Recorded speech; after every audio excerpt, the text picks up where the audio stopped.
Someone's dropped a bomb somewhere, contaminating atmosphere and blackening the sky.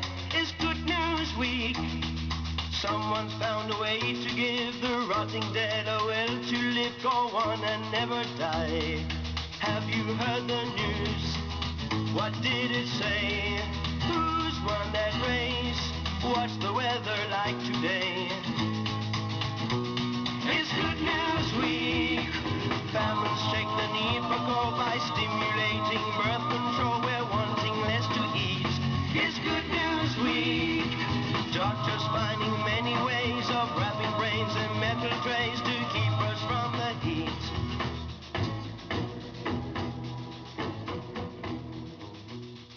Do you know what kind of meter you have in your home?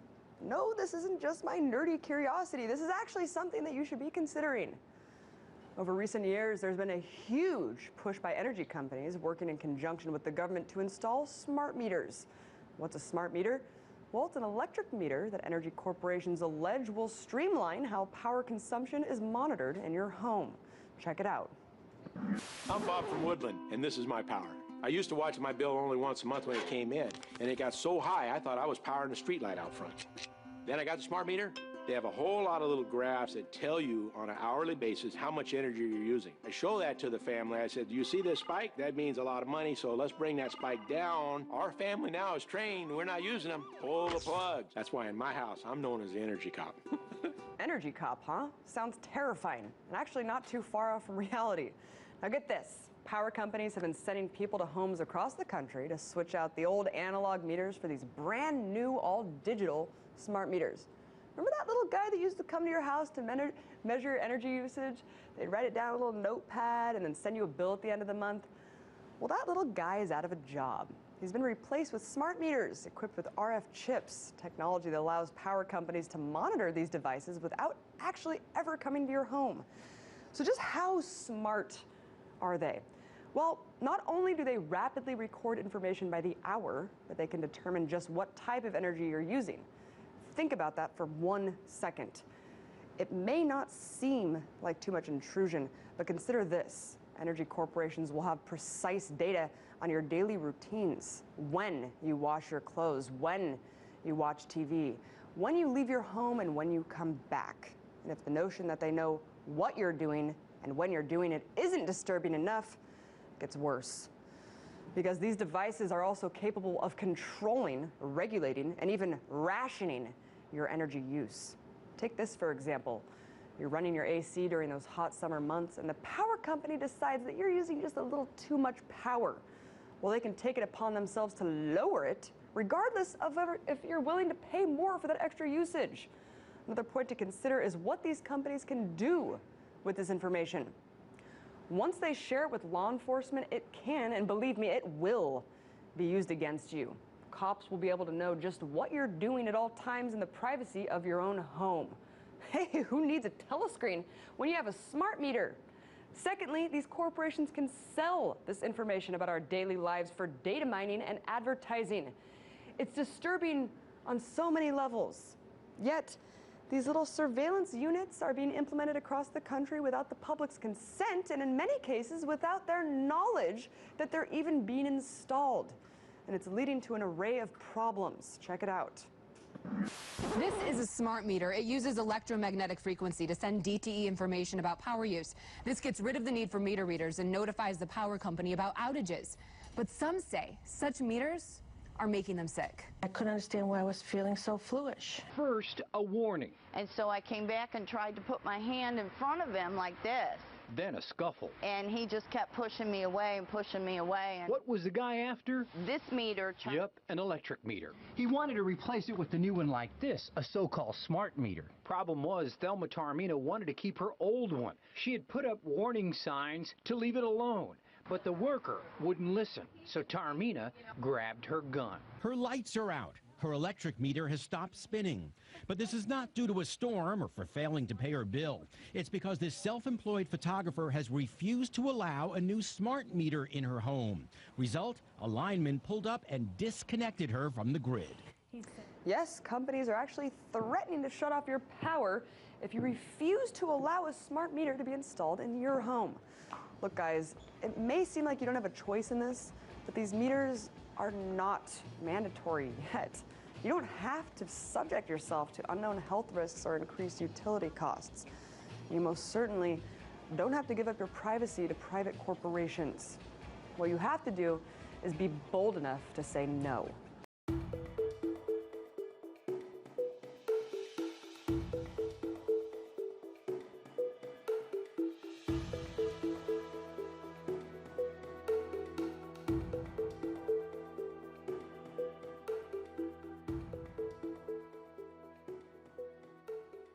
I'm Dietrich Klinghardt. I'm a medical doctor. I received my training in West Germany, and as a young doctor already moved to the US because I loved the United States. I passed my tests here and have been licensed here since 1983, and have been practicing here really since then. But I go regularly back to Europe to both teach there and to learn what's new over there.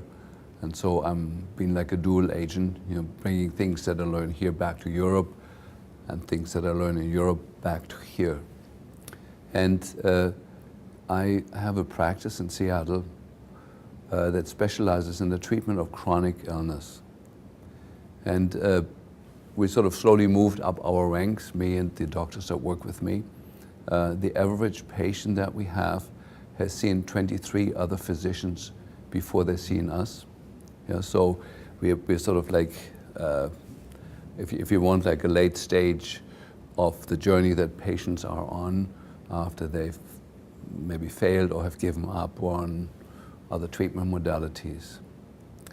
And so in that position, we sort of were also forced to look deeply into the causes of illness. And the main thing that we discovered is that illness is not a static thing, that the foundational causes of illness are now quite different from what they were 30 years ago or 35 years ago or 40 years ago. I graduated in 1975 from medical school, and none of the things I've learned in medical school have prepared me for what we see now in the medical practice. I teach a lot of medical students that come through my practice, both from naturopathic schools and from traditional medical schools and osteopathic medical schools. And I am aware that the teaching in the medical schools to a large degree is lagging behind the evolution of illness. Like when I graduated from medical school, we didn't have a single lecture in those 5.5 years on chronic fatigue or on chronic pain. All the lectures were on acute pneumonia, on rare fatty acid disorders, which we never will see in our whole life as a physician. But the things that we encounter now every day, we didn't have a single lecture on. And unfortunately, that hasn't changed very much since then. So I want to just, from the beginning, kind of say from a medical perspective, there's kind of two kinds of illnesses. There is the illnesses that have a name, the traditional illnesses like diabetes or hypertension. There is fractures, and there is appendicitis. And then there is the much larger amount of illnesses that really go without a name, where the people feel they have lost their zest, they lost their enthusiasm, they lost their sex drive, they lost their joy, they don't dance anymore, they don't sing anymore. They're still living, but they're living sort of like a half-life. And our experience, of course, with the patients that we see is that every patient that we see is in that category. The main symptom, if I would put it in 2 words, is loss of zest. So it's not that people are suicidal, they just have lost the vibrancy of life, the color, the smells, the excitement, the sensuality of it. And we see that everywhere where we look, we see the same picture. I visit a lot of other colleagues and other practices, both here in the US, Canada, and in Europe, and see the same picture there. And so we, over the years, tried to distill down what is it really that has changed in illness and what is causing this strange state that we're in, that we're observing worldwide. And we really were able to distill it down to just a few factors. The main one being people have increasing numbers of chronic infections. We don't see the acute pneumonia very often or the acute staph infection. Yeah, those exist. They usually end up in the hospital, and the hospitals are doing a good job with the acute stuff. But chronic infections are even denied by the medical community that they exist. Chronic Lyme disease, chronic mycoplasma infections, chronic Epstein-Barr infections. They're given sort of like a sideline in the teaching and the medical community, and are not giving their true place because they seem to be active in almost everybody that we see. Chronic mold infection, chronic parasite infestation. Those things have been extremely rare when I graduated from medical school, and now it's our everyday discovery in our patients that are chronically ill that they have these things. And so when we look deeper, what is it that has changed in the last 15, 20 years that these chronic infections have become so prevalent? And what we discovered is very simple. It's the exposure to electromagnetic fields. The only thing that parallels the exponential increase in in chronic neurological illness, you know, with the low-grade depression, the insomnia, the muscle aches and pains, and the fatigue, and the strange neurological symptoms with tingling, numbness, vibration in the body. That increases exponentially. The number of children to be diagnosed autistic doubles every 5 years now. There's no more an issue, well, are we overdiagnosing it? No, it doubles every 5 years. The only thing that parallels that increase is the increased exposure to man-made electromagnetic fields, largely in the high-frequency range.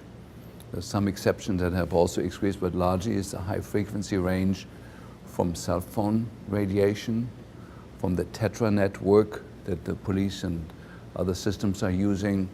The smart meters are the worst invention that we've followed in the last 2 years.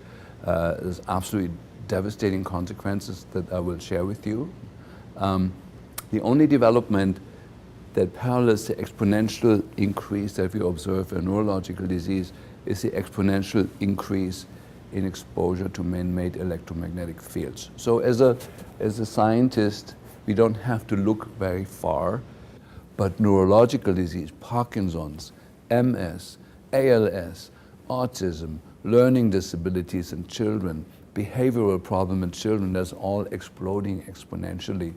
And the only thing that fits from an environmental perspective and from an epidemiological perspective is that this is the electromagnetic waves that are penetrating our body that are responsible for this. And fortunately enough, we have good science now. Over the past 80 years, more than 6,000 research studies have been published on the biological effects of electromagnetic radiation. The majority of these studies have shown biological damage being done. Of the many more recent advances in research, one notable study was published earlier this year by the University of Athens. The results over an 8-month period showed 143 proteins in the mammalian brain were altered after exposure to either a mobile phone or a DECT phone base, including proteins which have already been linked to Alzheimer's, glioblastoma, stress, and metabolism. Lead author Adamantia Fragipoulou states, "This study is anticipated to throw light in the understanding of health effects like headaches, dizziness, sleep disorders, memory disorders, brain tumors, all of them related to the function of the altered brain proteins." This permanently destroys and alters the manufacturing of these proteins, meaning it completely changes the human organism permanently. The DNA inside the cell is a booklet, an instruction booklet, how to make proteins.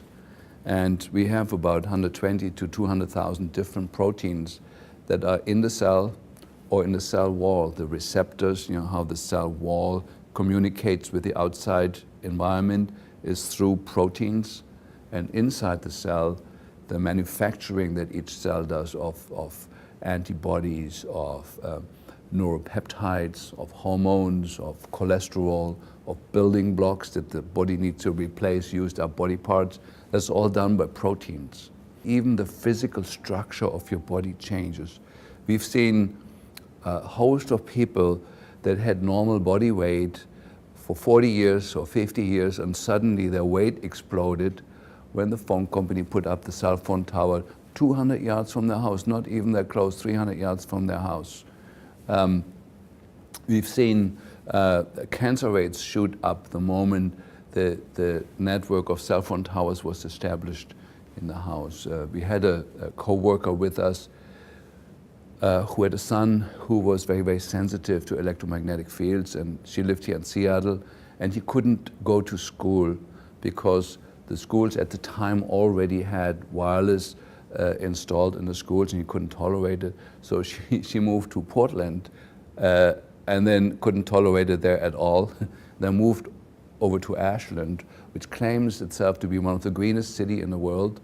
And then when she Googled the cell phone towers next to the home that she had rented, she found that within 200 yards, she had over 90 cell phone installations that were broadcasting into her home, and her son was virtually going nuts. And then she moved out in the country, decided on homeschooling, and the boy's been doing well ever since. So after observing like some very very clear-cut clinical situations where people were affected by the nearby cell phone tower, we became very meticulous in asking people about their homes and looking at the literature. I got certified in building biology, which is the sort of science in Germany that governs these issues, where we learn how to use different instruments to measure these phenomena in the house. And the first thing that we noticed is that the most important time in the day when we are vulnerable to the influence of incoming cell phone radiation is the nighttime, when the parasympathetic nervous system is active and the sympathetics are withdrawing. That's when the damage is done, most of the damage is done. And so we moved very quickly in telling all our patients a set of instructions. So our patients have to turn off all the fuses at night. That decreases a phenomenon called body voltage, and I think I don't have to go into that. It's probably explained in another part of the video. We have people have to get rid of their cordless phones, because the cordless phones broadcast a signal 24 hours a day into the rooms wherever the person can walk and have reception. That is a very devastating radiation that was also tested in this Greek study that I just mentioned. It destroys the same number of proteins that the incoming cell phone radiation does from the outside, the cordless phone at home. So since 6 or 7 years, my patients are not allowed to have a cordless phone in the house. They have to go to Radio Shack, spend $25 for a corded phone, and that solves it. Then the last step that we do, that every patient gets to measure with the instrument from Gigahertz Solutions that we use, measure the density of microwave radiation in the bed location. That's measured in microwatts per square meter. And if that number, for me, if the number is over 5, it's an unacceptable sleeping location. First of all, we look in the house. If you find a location, there's eddies, we call that. There's turbulences created in the house where often you find a location where the reading is low. If you don't, the person need to use protection in the house. And there's 2 ways of doing that. One is a wall paint that contains graphite fiber, carbon fiber, and conductive particles that creates a Faraday cage in the bedroom. It's a pitch black paint that's put over other paint, and over that you can paint normal paint, and then that paint itself has to be grounded with a wire into the earth. And the windows are covered with curtains that use a silver-coated cloth that reflects the incoming cell phone radiation to the outside. And with that, in general, it's possible. Every place that we've looked at so far to bring the radiation down to the level where it's acceptable. Now, I want to roll this forward to the clinical picture. Half my practice is the treatment of autistic children. And we realized very quickly when we did this that there's 2 kinds of autistic kids. The ones that recover and the ones that don't recover. And the ones that recover are the ones that follow exactly this set of instructions. It is hardly done with the vitamins and with the other things that we do, with the behavioral therapies. They have a minor effect on it. The moment we protect the sleeping location of the child, the autistic children are recovering. Now, I can say that with great levels of certainty now for two reasons. One, because I have a large group of people that follow my teaching in Europe, and the Europeans, when they hear that, they get the idea and run with it. In America, unfortunately, especially the husbands have become a huge obstacle to this. Most American men never had more than 1 year of physics in school and simply do not have the understanding, but they have strong opinions without ever having understood physics. They have strong opinions about it, that this possibly cannot be true, because if it would be true and dangerous, the government would have done something. Well, you make your own opinion after watching this film. So what we did then is a study where we took 10 autistic children and went back to the sleeping location where the mother was when she was pregnant with that child, and compared it with the sleeping location of a mother that gave birth to healthy children.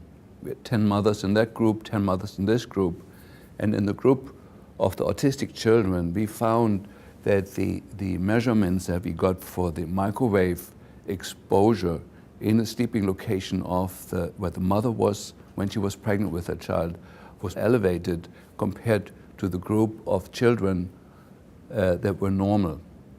The same measurement we got by measuring body voltage. This is the exposure just to the ambient field, electric field in the home created by the electric wires in the wall. Found the same number, that the exposure, that the electric charge that is built up in the body was by the factor of 10 times more in the sleeping location where the mother was sleeping when she was pregnant with her child. And with that, the exposure to man-made electromagnetic fields has become the first factor that could be isolated ever in autism that could predict autism. I can go to the home of a pregnant mother now, take those measurements, and give her a reasonable assessment what her chances are to give birth to a child that will later be diagnosed as autistic. Now, as you can imagine, I was not able to publish the study. Nobody was interested. 10 children was too small a group to say something, even though the differences are so dramatic that even the 10 children led to a huge statistical difference. But I wasn't able to publish it because of the special interests that are now have found their way into the medical journals and the peer-reviewed journals. I think it's important to say that now the communications industry has become the largest lobbying industry in politics, larger than big pharma.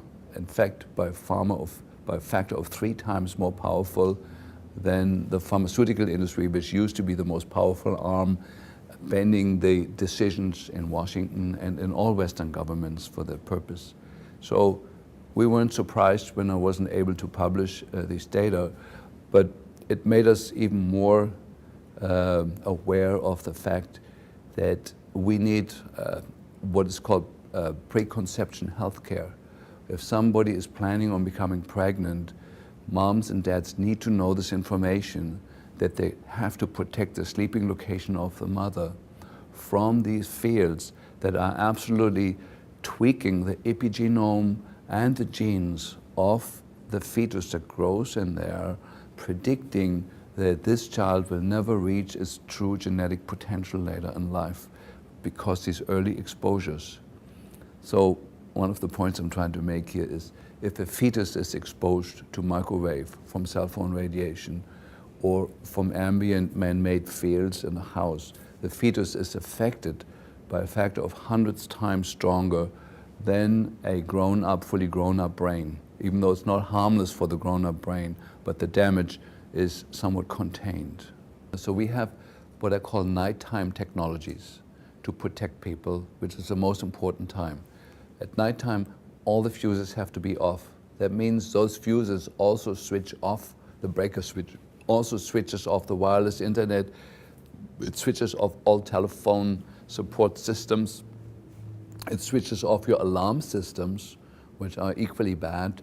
It switches off everything, every appliance inside the house. It probably does not switch off the smart meter. We've had some smart meters that were on the same electric system that you could actually switch off with the fuses, and others you couldn't. That's at nighttime. You also need the protection from the incoming cell phone radiation.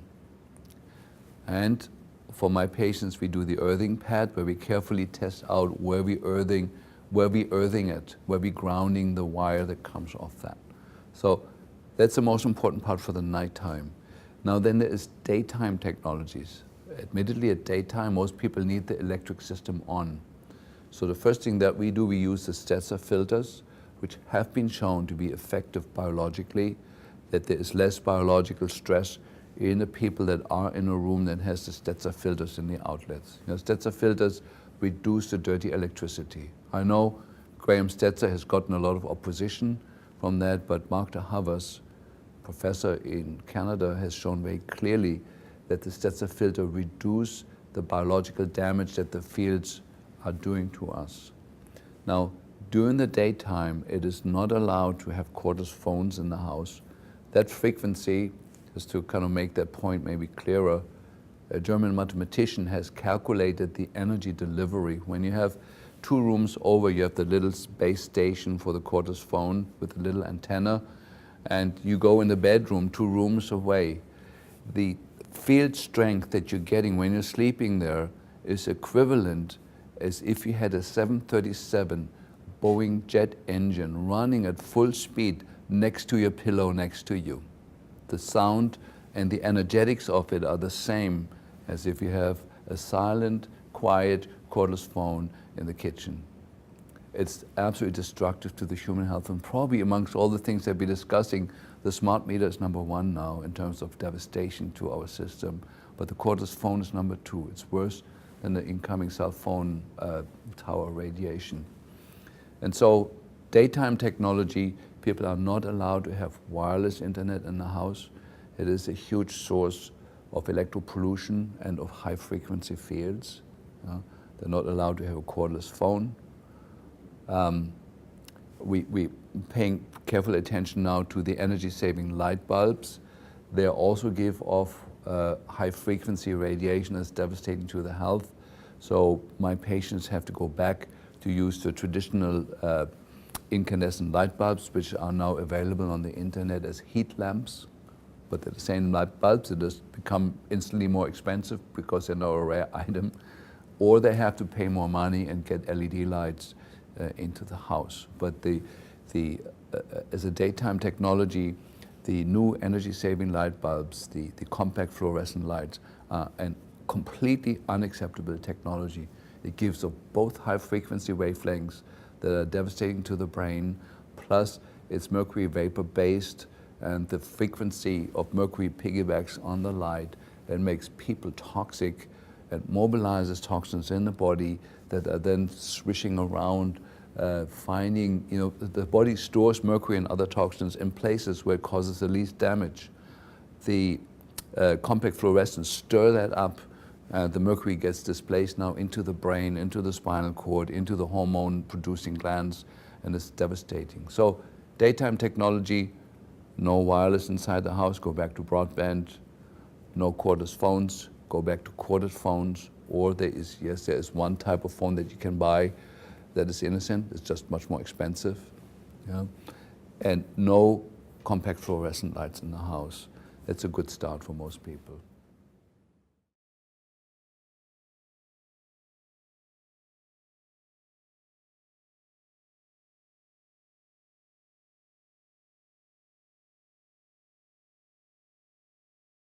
And then the smart meters came along. Now, let me talk about the smart meter. The smart meters are sold to us with the idea that the electric companies can feed back to us what rooms in our house and what instruments in our house are using excessive energy, and that the company will make some suggestions how to moderate our electric consumption so that our home is more green. It doesn't contribute to the use of electricity so much. That's what is being sold to us. But in fact, what we're getting when we have a smart meter on the house is a report that shows, yes, 3 days ago you used that much electricity, period. The electric company can tinker with the data that it's collecting and actually find out, oh, look, that every Tuesday and every Thursday they have an electronic babysitter because nobody is at home to sit the baby. They can figure out how much your TV is using. They can see the signature in the frequency pattern that is there, and they're actually selling those data to the to advertisements. So it's a business.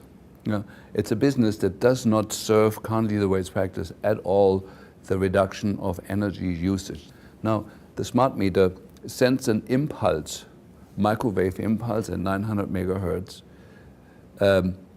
between 17,000 and 190,000 times a day through your home, through the entire home.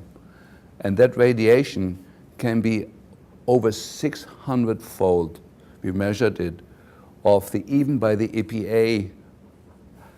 The EPA set standards of what's acceptable, and these standards are way, way too high for our biological health. And we measured homes where it was up to 600 times above the standards that is set, which are way too high to start with, 600-fold. So what happens with the smart meters, there is a router that sends the information back to the electric companies, and whoever has their home closest to the router, that smart meter becomes a transmitter for the smart meters that are further away. And that smart meter then becomes the source of much, much increased radiation, microwave radiation that goes into the home that is sitting on at levels that we measured that were up to 600 times higher than even the high level that the EPA sets as acceptable. And here's what we've seen.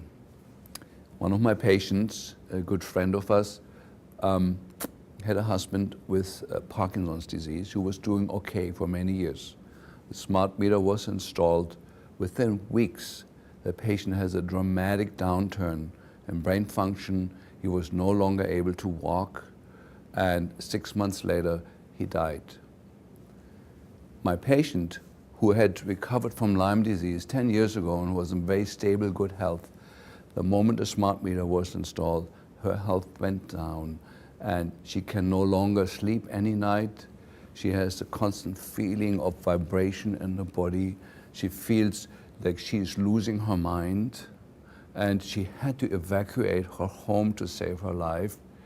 She moved back in with family members. She has a beautiful home here in Mercer Island in Seattle, in the richest, wealthiest area, in a home that she can no longer live since the smart meter is there. Now we're trying, me as a physician, I try to explain to the electric company that, that they're destroying the health of the patient. The electric company, of course, tells us, well, there is no laws overseeing the electric company is completely given free rein. As far as we know, the smart meters were never studied for the safety for humans. It's a technology done by private companies. These electric companies are private companies that have the right to install this on your house, destroy your health, and there's no accountability at all for it. So this is just one case. We have many cases where children had recovered from their learning disability, from their autism, from their asthma. Brain cancers had healed. They were non-detectable. The smart meter was installed. Within 6 months, the brain cancer is back. That was considered healed. The seizure disorder was back. The autism was back. Or children, usually the regressive form of autism, children are born normally. After the 3rd or 5th or 6th vaccination, when they're 18 months old, suddenly they have the downturn where they lose what they've gained. They lose their language, they lose eye contact, and they're bad. You don't see that with 8-year-olds, but we do. Children were completely normal, 8-year-old, in school, everything's good. Suddenly the child turns autistic, loses everything it's gained, including the language. An 8-year-old, where we find out the smart meter was installed by the house. So This technology is for a lot of people absolutely devastating. We do not know yet whether it's affecting everybody. Just some people notice it and other people just die quietly. There is this myth of electrosensitivity. Electrosensitivity and electroallergy are two different things. Yeah? It is our experience as physicians that everybody is equally electrosensitive. You install this thing, measurably certain things in your health go down. We're tracking now, I say it here on TV, certain sensitive parameters of it. One is an inflammatory marker called TGF-beta-1, goes way, way up as soon as the smart meter is installed. The MMP9, that's the metalloproteinases, go way, way up. These are inflammatory markers. The copper level in the serum goes up as a sign of chronic inflammation driven by something that's suddenly there. The hormones go way off. The neurotransmitters go way off. So we have lab tests that we can show. Here's a patient. We monitor him for 10 years before. He was completely normal. The smart meter was installed 6 months later. The patient looks like a dying patient from the lab work. And we find those changes even in people that say, well, my wife is sick since the smart meter's in there, but I'm totally healthy. But we look at the lab work, it looks just as bad. So some people have an awareness of health and goodness in them, and other people don't. But from what our experience is that everybody is affected by it. It's not just a few 3% of electrosensitive people. And so I think I like to make that point here very clear. This is a devastating wrong technology that is, in the first place, completely not serving the purpose under which it's sold to us. It seems to be a marketing tool. It seems to be a tool to spy on people's homes for advertising purposes.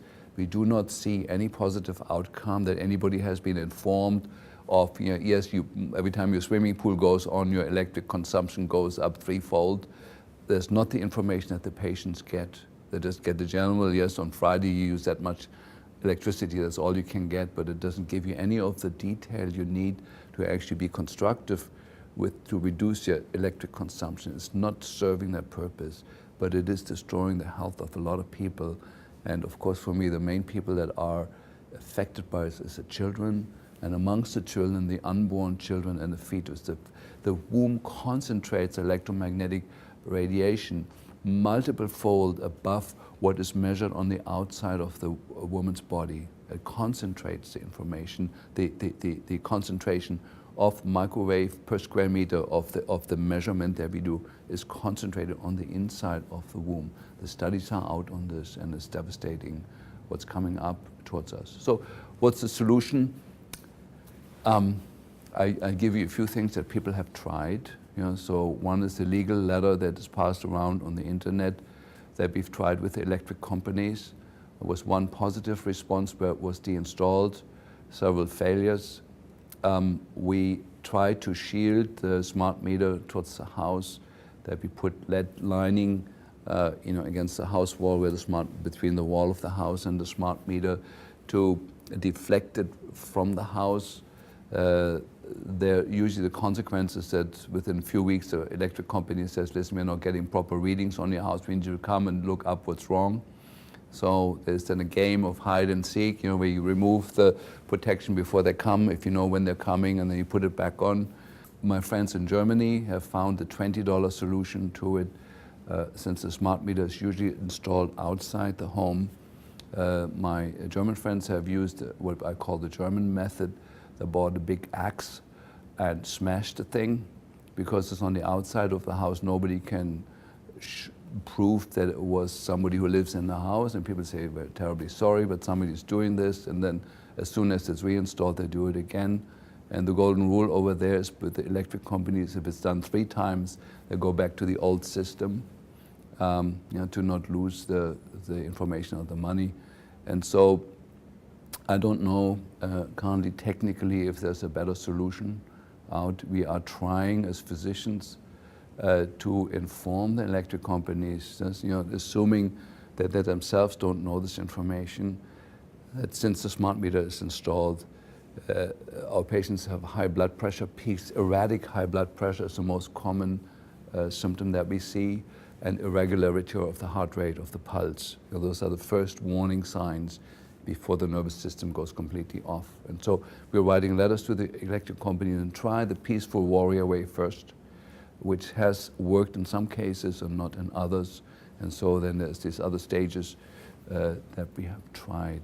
And I like to say, maybe as a conclusion to what I'm saying, I would say about 80% of health problems that we see now are caused or contributed to by the exposure to man-made electromagnetic fields that have never been studied for their safety.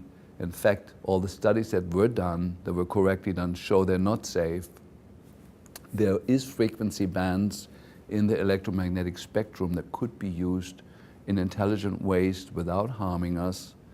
There was a beautiful technology out called fiber optics, which was absolutely beautiful and clean and would have done everything that we need the communications industry to achieve. In Western country, there was a beautiful, perfect technology that is now sort of being made redundant with a technology that's devastating to the human health, which I don't understand. We had something good and we replace it with something far worse. We see the same phenomenon worldwide in the Western world, but also now in the Eastern world, where cell phone towers are erected every day. We see the same health problems originating in people. We know cancer rates are going up. There was a famous study in Germany, was the NILA study that shows, cancer rates in a community where there's no cell phone tower, when there was compared, when you bring the cell phone industry in, for 5 years there's no increased cancer rates, and after 5 years it goes up, and after 10 years it's about fourfold, and that has now been confirmed by various other studies. It's just, and of course, this was a study done by friends of mine in a town in Germany called Nila, where the judge ordered that the cell phone industry had to pay for the study. And so it showed the increased cancer rates starting after 5 years, shooting sharply up. And then, of course, the German government asked the cell phone industry what you want to do about that. And the cell phone industry in Europe said, well, we need to do more studies. And guess how long they did their studies for? For 4 years. They did 10 studies, paid for by the German government for 4 years, and showed no increase in cancer rates in 4 years. Well, we knew that before they did that there was no increase in cancer rates for 4 years. But we don't live just for 4 years. Some of us live even up to 40 or 50, maybe even 80. And so it's a sad story of our time. My parents had the Second World War and Adolf Hitler to deal with. We have this issue as the big issue of our time. The toxicity issue that was from the 50s to the 90s, and many of us fought the battles on that. I was involved in the amalgam war. It was called the Third Amalgam War, trying to get mercury fillings out of the teeth of people. We were largely successful on those fronts, but sneaking up on us was the communications industry, using wavelengths and using methods that are unnecessary, unhealthy, dangerous, and are simply driven by greed. They're not driven by any intelligence. And we can have, everybody can have their computer and they can have their cell phone, and there is safe ways of doing that, but it's not what we're doing currently. So here's something people could do prophylactically. Those of you where the smart meter has not been installed. So typically the way that happens is while you're out at work, the electric company comes and puts a smart meter on the outside of your house. And to prevent that, you can Google the word smart meter lock, where you put a lock around the place where the smart meter would be installed, and you can put a lock around that so nobody can come and sneak up on you and put it there. And at the same time, you send a registered letter to the utility company, say that you're requesting not to have that installed because there's somebody in the house who is highly electrosensitive, who has been shown to have severe, devastating health effects by being exposed to the 900 megahertz wavelength range. And that has been successful. The individual differences of people being highly electrosensitive towards, on the other end of the spectrum, people that are less sensitive, is explained by the antenna function of the human body. It's the composition of minerals, the density of minerals, electrolytes, the water content of the system, even the body size. You know, it's been shown that people have bigger bodies tend to be more electrosensitive. You know, the smaller people are, the less likely they are going on reception to these phenomena. So larger people, funny enough, are more affected than smaller people. So most of the most severe electroallergic and electrosensitive people that I've seen were large people. And so the primary strategy for us has been for the last 20 years to move people out of that, to detox them for heavy metals, to reduce the amount of mercury, lead, nickel, cadmium that's in the bone marrow and in the fascial membranes and in the connective tissue, to remove as much of that as possible. And that has been very, very successful as a strategy. And then there's a part number two. The shielding of the electric wiring in the body is the myelin sheath around the nerves, and that is greatly, greatly diminished in chronic infections, especially in Lyme disease. You know, there is the surface of the Lyme spirochetes has the same surface markers as the myelin, and so when the immune system looks for the Lyme spirochetes, it also attacks your own myelin and nibbles away on it, and so the insulation wears thin in the chronic Lyme patients are the same as electrosensitive people. So if somebody watches this video and you're highly electrosensitive, please have yourself be checked out for Lyme disease. You know, most likely you are positive. The treatment is to first treat the chronic infection successfully, but then is to rebuild the myelin is the second step that needs to be done by giving people, you know, amino acid IVs, and there's a whole host of other strategies that goes beyond this video to rebuild the myelin, to rebuild the insulation that you naturally have. You know? So it's a three-step protocol: detox the metals, to reduce the antenna function, to increase the insulation, which is a two-step process by treating chronic infections, and then by repairing the myelin. You know? And that has been our strategy. Maybe as a last word, so like a technique or a set of procedures that we do involves also the use of fungal products. You know, the mushroom extracts have a unique property in protecting people from electrosensitivity. And why that is, we don't know exactly, but we do know that mushrooms thrive in electrically polluted environments, and that was the key for me to figure out, well, how about if we use extracts of those same mushrooms and give them to people?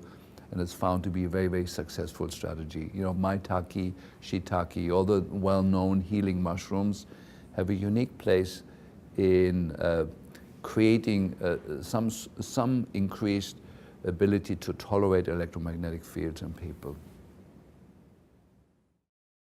We are seeing one of the strangest global events of our lifetimes. Power companies in the USA, Canada, Europe, Japan, and who knows where else, who have no business other than to safely deliver utility services to us, have been enlisted by some global agenda to install radiation-emitting surveillance devices on our homes that they are calling smart meters. The reason that this is so strange is that even after we have told them that these devices are dangerous, harmful, unlawful, and invasive, they flatly ignore us and continue to attempt the installations as if we were speaking to a hole in the ground. We know now that our power companies were perfectly aware of the problems with these meters from the beginning, and they even developed and planned strategies to withhold information about the meters, to install the devices without our knowledge or consent, to lie to us about what the digital meters are and what they do, and refuse to provide verifiable answers to questions about those meters. They could not have sent a more clear signal that the meters are not in our interest. Our power companies have allowed themselves to become partisans and to become enemies of their customers' health, safety, and privacy in some strange and new program to collect data and possibly harm everyone who has a utility meter. The new digital meters are designed to do things utility meters don't need to do, and power companies refuse to explain why they are so determined to push this on us. Most of us have become very dependent on our utilities, and our dependency is now being exploited by a global matrix called the smart grid, designed for massive collection and centralization of personal data.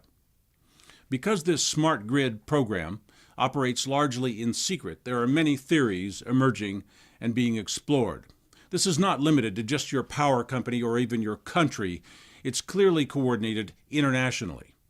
United Nations Agenda 21 has become suspected as a key driver, because that agenda calls for global controls of population behaviors and collection of data at the local level, just as the digital meters are designed to do. Those United Nations programs have been directly funded by proponents of global governance and depopulation, such as Ted Turner, Bill Gates, George Soros, and other members of secret societies advocating depopulation, such as the Club of Rome. Again, this is currently largely rumor and speculation, and we certainly need more facts to fully understand the bizarre experiment of invading private homes all over the world with high-tech monitoring devices posing as utility meters. Depopulation agenda or not, digital utility meters offer no benefit whatsoever to customers and pose a number of very serious hazards. It's hard to imagine the forces and pressures that could have enlisted your power companies in the smart meter program, because broad-scale deployment of those meters exposes the power companies to huge negative legal and political consequences. Because of the secret character of the smart meter rollout, utility customers have been caught very much off guard and have made some mistakes on how we respond to this assault. We have protested and demonstrated. We have pleaded and argued with the utility company to remove the meters. We have asked the utility company to provide solutions, assuming they would want to. We have failed to recognize that the problem is much larger than mismanagement of a utility company. We have a determined public enemy at a level above our utility companies. The power company is a low or mid-level player, and they are playing on the wrong side. This forces us into a different relationship with our utility companies. You don't negotiate with criminals. You don't let them commit a little bit of crime along with an essential public service. Crime is crime. The only thing that crime calls for is enforcement, and unfortunately, as is so common these days, none of our public agencies seem to be willing or able to enforce safe utility metering for us, and we have no choice but to enforce for ourselves. Enforcement is very different from petitioning an institution for better service or responsible conduct. We must let go of our consumer mentality and adopt the mentality of an enforcer. Enforcement means force. It means command. It means using leverage, strategy, and power in a targeted way against a determined opponent. If you want your home in the future to be free of excess electromagnetic radiation and monitoring devices, there are some strategic and targeted strategies that I can suggest. First, never compromise with a violator. Never negotiate your rights, safety, and health away. Giving up those things damages you. What that means in the struggle against digital utility metering is never agree to any harmful or unclear proposal that has been devised by your utility company. Do not regard the company as your friend. They may offer to violate you a little less and call it an opt-out. They actually have the gall to demand payments for not violating you. There is no word for that but extortion. It would be unbelievable if it wasn't actually happening. In California, in February of 2012, Pacific Gas and Electric and the California Public Utilities Commission decided, without any consensus from or even disclosure to most utility customers, that all Californians should pay a large fee up front and monthly fees forever for the privilege of not having a more expensive electric meter that emits cancer-causing radiation and conducts surveillance on private activities inside the home. Never before have these utilities and regulators lost their reason and common sense to the point where they have attempted to charge people for not having something. The logic is amazing. I guess this is what they're thinking. They expect to make huge new revenues by charging you for what they call time of day usage. Because their meters will be spying on your daily and hourly energy consumption behavior, they can attach fees and penalties to behavior they deem to be undesirable. If you refuse to accept the smart meter that enables them to raise all these fees, they want a way to get the revenues anyway, by simply charging you fees for not having the meter. And amazingly, regulators failed to see the plain criminal idiocy of such a scheme. This represents a major new paradigm in the exploitation of utility customers. It's astonishing that utility companies and regulators even imagined they could get away with such an assault on the basic rights of utility customers, and to presume that no one would resist, object, or hold them accountable for violating the public interest in such a blatant and contrived way. Public officials and utility administrators can be imprisoned for this if we and our justice system step up to the task.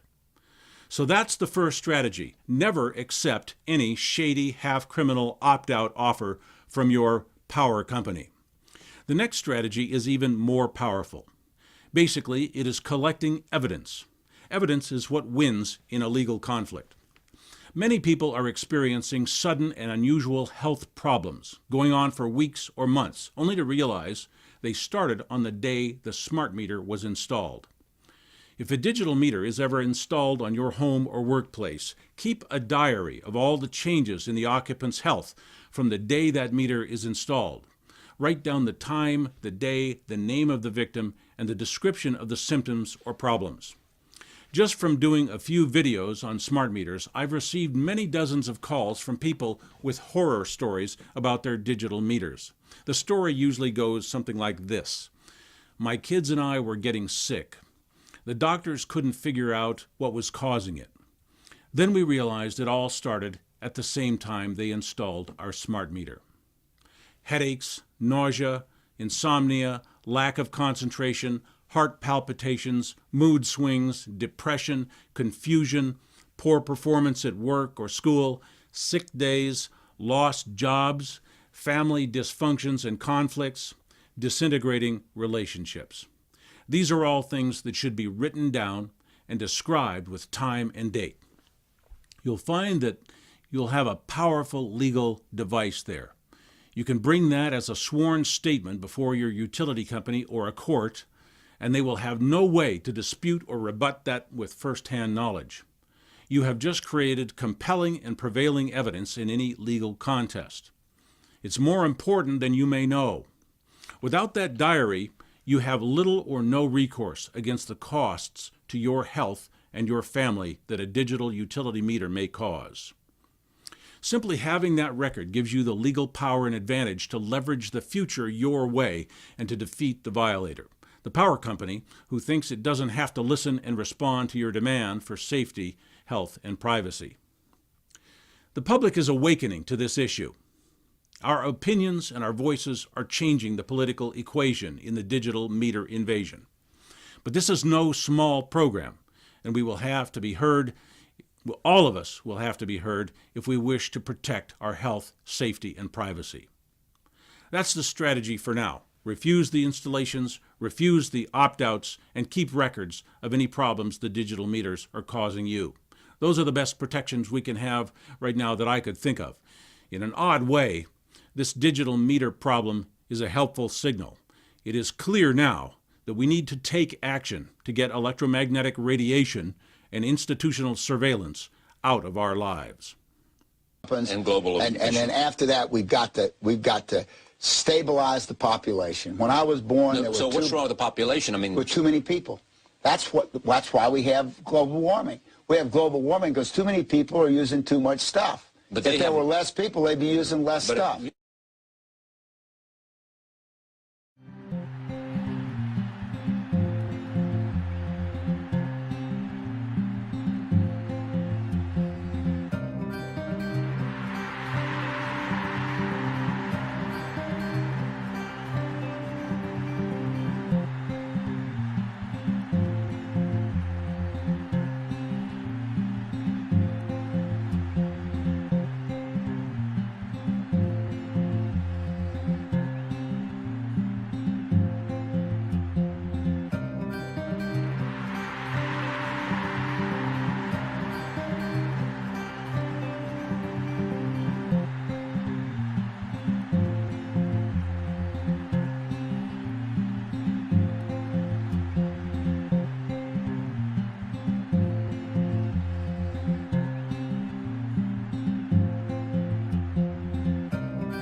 talking a lot about this up in Collingwood, and you may know that there was a private school up there that pulled the Wi-Fi out this month because of health concerns for kids.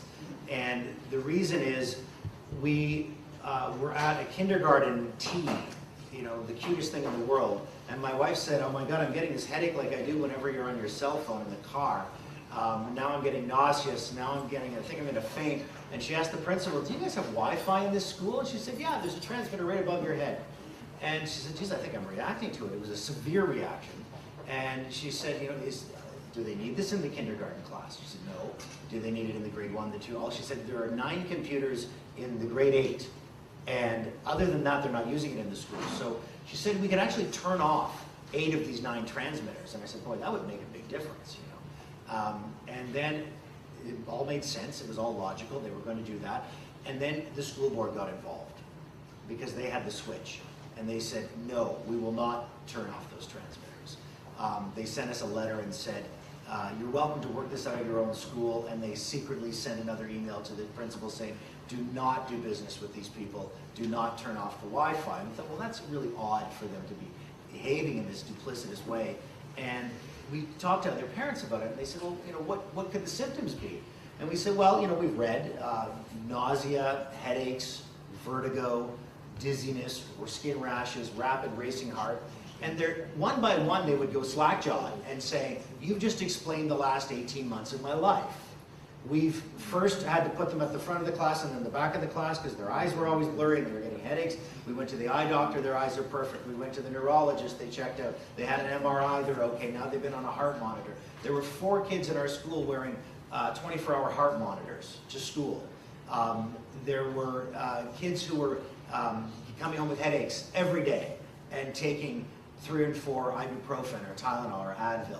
And their mothers, you know, one of the mothers was a nurse and saying, this isn't normal among a 13-year-old girl and a 12-year-old girl to be having, you know, 60, 80, 90 days in a row a headache after school, but not on the weekends, not in summer holidays, not in Christmas holidays. And we went to the school board and we went through all the channels for almost 2 years now, where we delegated to them and parents went to them and said, listen, my kid's been getting sick, you know, could you maybe back off a little on the Wi-Fi? And this was only one school. Could we pay to have those 9 computers hardwired? One of the parents ran a alarm company, and he said, I can just, you know, run the wire into those 9 computers in an hour. He already had a clearance of the school board for his workers to go into school because he does work with the school board. They said, no, you may not do that. So we thought, well, you know, let's send a health survey out and find out how many other kids might be having these symptoms, because we know of about maybe 12 or 15. And they said, you may not send a health survey home to find out if more children are sick from this. We said, well, then could we have Dr. Havis come to the school and talk about it? They said, she may not set foot on this school property if her intention is to talk about the negative effects of microwave radiation on children. And so we were talking about this stuff in school council every month. And when we went to send the approved minutes home with the kids in the backpack so all the moms and dads could read them, they went into the approved minutes and they first deleted all references to Wi-Fi discussion and then sent it home as though it were fact, tampering with the minutes. And then some of the parents said to the superintendent, you know, why won't you listen to us? What's the difference between what's happening here and the emergence of peanut allergies during the 90s? Or what we now have in our school, ginger allergies and egg allergies. And they said, the difference is those kids have a doctor's note, and none of you people have a doctor's note. He sort of challenged us. And we challenged him back. What will you do if we produce a doctor's note? He said, we'll shut it off, just like we do for the kids with the peanuts. All students will compromise for the safety of one. So I took my son to an environmental health specialist named Dr. Zoltan Rona, who's well known in a lot of communities. He's an author of a dozen books. He's the editor of the Encyclopedia of Natural Medicine. He's a renowned medical doctor internationally. And he, after his examination, he said, I'm convinced, you know, and from what he read about it, he said, I've also cured my wife's migraines, by the way, by shutting off the Wi-Fi at home in the interim. And he wrote a note saying, do not expose this child to Wi-Fi at school or it will cause him irreparable harm. And 9 months later, they've still done nothing. They didn't do anything. They say, well, we would like to examine Dr. Rona's competence. We would like to hire an independent medical examiner to challenge him on this diagnosis. We would like you to sign over all your privacy to your child's medical records. They started referring to him as disabled. This kid was identified with 134 IQ and put in an intellectually gifted class, and they're calling him a disabled kid, that he can't, because nothing really that bad happens to him. His ears go super hot red, his cheeks get red, and he's a maniac, like he hasn't eaten in 20 hours when he comes home from school every day. And when he's not at school, he's normal and healthy, and his ears don't get red. When he's on the computer for too long, his ears go a little red, but when the Wi-Fi is present, it's a really severe symptom. So we know that he's sensitive somewhat. And once we read the science that says the blood-brain barrier is permeated within something like 8 hours and made thinner forever, how can we send him back into the school? So we've been keeping him home. And the reason I came here tonight is to let you know that there's nothing so special out there in Collingwood. It's just that we happen to figure it out. And we know that this is happening throughout every school where they put Wi-Fi in. We started to hone in on this problem with the kids wearing heart monitors to school. How normal, how many people know somebody like an 8 to 12-year-old who walks around with a 24-hour heart monitor on? Have you ever seen that? There was 4 kids in our school in 1 year. And then we found out that a kid dropped dead of cardiac arrest at a Barrie High School in October. And they managed to get on him and give him CPR and fly him to sick kids and implant a defibrillator in his chest. So he lived. And we were trying to find out the kid's name so we could go and ask the parents if it was, was this in your family? Did he already have a condition? Do you know, could this be Wi-Fi related because of all the heart problems in our school? And we were told that the school board was not releasing his name. They were being very secretive. But the reporter said, he'll come back to school one day and there will be a hero day for the teacher and they'll name him then. And I said, well, how do you know that's going to happen? They said, well, that's what they did when the other kid dropped dead of a heart failure 4 months ago at another school. He was 12. And he was dead and cold on the ground at the school near Penetang. And the first responders were the police, and they had a defibrillator in the car, and they shocked his heart back pumping again, and they flew him to sick kids, and he got a pacemaker installed in his chest, and he's alive. We did a little more digging, and we found out that there were actually 2 kids, an 11-year-old and a 10-year-old, a little girl and a little boy, who actually didn't get revived, who dropped dead in school, in the gymnasium, after Wi-Fi was installed. And these things happen, you say, oh my God, that happened, and then it happened again. And it's all in isolation. But when you start to put it together, and I worked with Dr. Havis, and she came up with some studies in the States that looked at the numbers, because it actually is a growing phenomenon of adolescent cardiac arrest. Go home and Google cardiac arrest basketball, and look how many kids are dropping on the basketball courts of America. There was one school in Chicago where 2 kids in 1 year died in a wrestling match in the same gym in different times. This is within the last 6-8 months. So this stuff is happening now, and it's becoming the new norm. And you have to really, if you're here tonight, you probably care about it enough to want to do something about it. A gift has been handed to all of us who care about this, and the World Health Organization on the 31st of May declared Wi-Fi, all radio frequency radiation, to be a possible carcinogen. That means they've looked at enough evidence that enough people got cancer from using cell phones on the exact part of their head where that's where the tumor was. And they also, by the way, looked at Wi-Fi. They looked at what 2.4 gigahertz, which is the frequency it travels on, and Dr. House will explain more about that. But they said, yes, this is a possible carcinogen, and they put it on a classification list, 2B. Class A means it's a definite carcinogen. Class 2 means it's probable or possible. A is a probable. B is a possible. So this is like its first entry onto the list. So it always comes in as possible. But now, how can they say that school is mandatory and attendance is mandatory for kids in a place where a class 2B possible carcinogen is radiating 100% of their time inside? They came and measured it at our school in hopes that it would be low, and they actually exceeded Health Canada's safety limit for human exposure on the very first measurement by 34%. They told nobody. They did not warn the teachers. The consultant's report says if you touch, the consultant was a friendly, right? So he was friendly to the board. And he was trying to dismiss it or downplay his findings. And he said, well, the child would have to touch the laptop in a significant way for more than about 4.5 minutes in order to be irradiated beyond Health Canada's safety level. So 4.5 minutes, it's a pretty normal amount of time. It's probably short. So they have this information and they're sitting on it. They buried it. They didn't warn anybody. I think by law, under the Occupational Health and Safety Act, they have to tell the teachers. They haven't done that. So they used to say, we go by the World Health Organization. Until the World Health Organization said, it might give you cancer, they say, well, we don't listen to them anymore. Now we listen to these criminals over here who are lying about it, right? Like Arlene King, the Chief Medical Officer of Health of Ontario, who I think should have her medical license revoked for ignoring the warning of the World Health Organization and actually saying fraudulently that Wi-Fi is safe, when in fact, nobody can make that claim. So what we're up against is, if you go tell your principal, nothing happens. If you go tell your friends, nothing happens. You have to write a letter to the principal, the school board, all the way up the line, and say, hand deliver it like it's a court document, and say that Wi-Fi has been declared a Class 2B possible carcinogen. I do not consent to my child being exposed to this. I have the right to prevent cancer in my child. I have the right to education in my child. You do not have the right to say that I am not allowed to prevent cancer in my child by heeding a warning from the World Health Organization.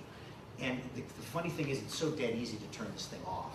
This little system they're going to show you, this is $89 at Staples, and what it does is it turns every electrical, I could put one in here now, and it would turn every electrical outlet in this entire building into a high-speed internet connection. And it's working in a school in Collingwood right now, and the kids are saying, wow, it's way faster than Wi-Fi. And there's no radiation from it.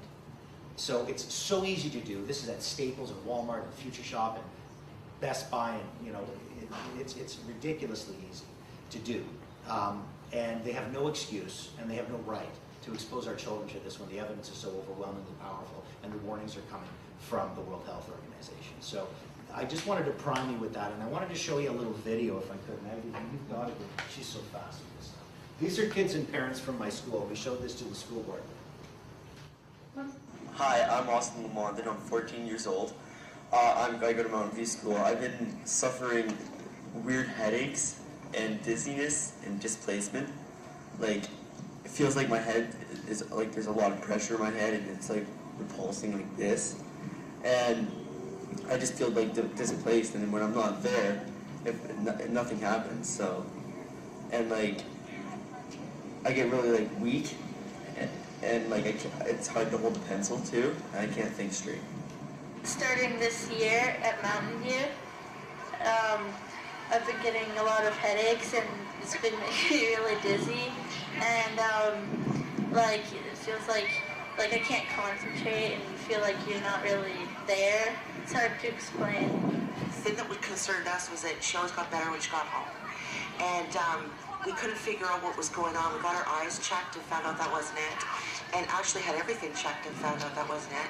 And she's still, to this day, when she goes to class, probably about 4 out of the 5 days that she's there, she's coming home with a headache. And I mean a significant headache where she has to take Tylenol or Advil. There was more to it, but it goes on like that with more parents and more students. And we showed it all to the school board, and they just ignored it. They didn't investigate it. They pretended it didn't happen. When parents in Peterborough got wind of this, a number of them teachers didn't want to be working in it all the time.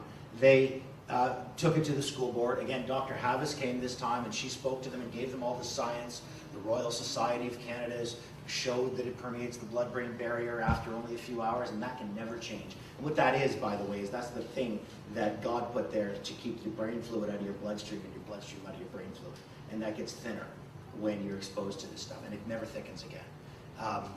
And the school board in Peterborough responded by trying to hide the transmitters in the ceiling tiles so that nobody knew that they were being exposed to the microwave radiation from the Wi-Fi.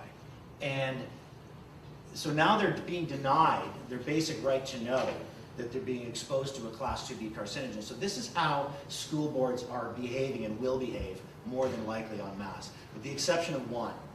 In Saanich, British Columbia, which is on Vancouver Island, which is a rural school district, they actually banned Wi-Fi in April of this year in all of their elementary schools. Now the critics will say they didn't go far enough, but they did something. And they didn't do it in the high schools, but they did it in the elementary schools, recognizing that the younger a child is, the smaller their body is, so that if I get exposed to the same radiation as my little daughter, it's the same amount of radiation in that tiny little body. And moreover, her little bones are not nearly as dense as mine. So it gets into the marrow, it gets into the brain, it gets into the organs. Much, much more in the kids than it does in the adults. So this is why parents are the ones coming to tell you this, and not the Health Canada types, who, by the way, belong to a government that make billions of dollars off this industry. So they have a profound conflict of interest. Parents are coming because they took extremely powerful Wi-Fi systems, enough to charge about 300 or 400 computers, and they put them in a school with the most vulnerable of society, the tiny little kids, and they expose them all day long. So you've got a perfect storm here. And within that storm, there are other little storms, like the kid with the undiagnosed heart abnormality, who may have died at 95 and never known that he had some supraventricular tachycardia or Wolff-Parkinson's-White or any of these diseases that occur in, or abnormalities that occur in the hearts of about 20% of humans. But they can get triggered to the point of death. They can get triggered to the point where we've had kids taken out of our school where their mothers say their heart's pounding so much they can see it through the shirt. And the kid goes white and he can't talk, and he grabs mom's hand and he puts it to the chest, and the mom more or less evacuates the kid. And this is the new normal. 100% of the schools in Simcoe County now have defibrillators. This is the new normal. York Region, as I understand it, was an early adopter. I don't know much about this, only a little, but it was an early adopter with Simcoe. I was having a conversation with a teacher from York Region, and she just said, oh, there was a kid died in my school. I don't know if anybody heard about this. It was in the local news. I think it was in the last year or so. Kids don't die at school, except now they do. They're not dropping en masse, but little ones here and there are the canaries in the coal mine. And the big danger, frankly, is the ones who show no symptom, because those are the ones who can handle the 15-year exposure, and those are the ones that get bumped up to the high on the list of cancer risk, according to the World Health Organization. So I worked as a journalist for 20 years before I retired up to Collingwood. And I was a foreign correspondent with CTV News. I held bureaus in Jerusalem, in New Delhi, in Beijing. I was an investigative reporter for CBC Radio, for CBC Television.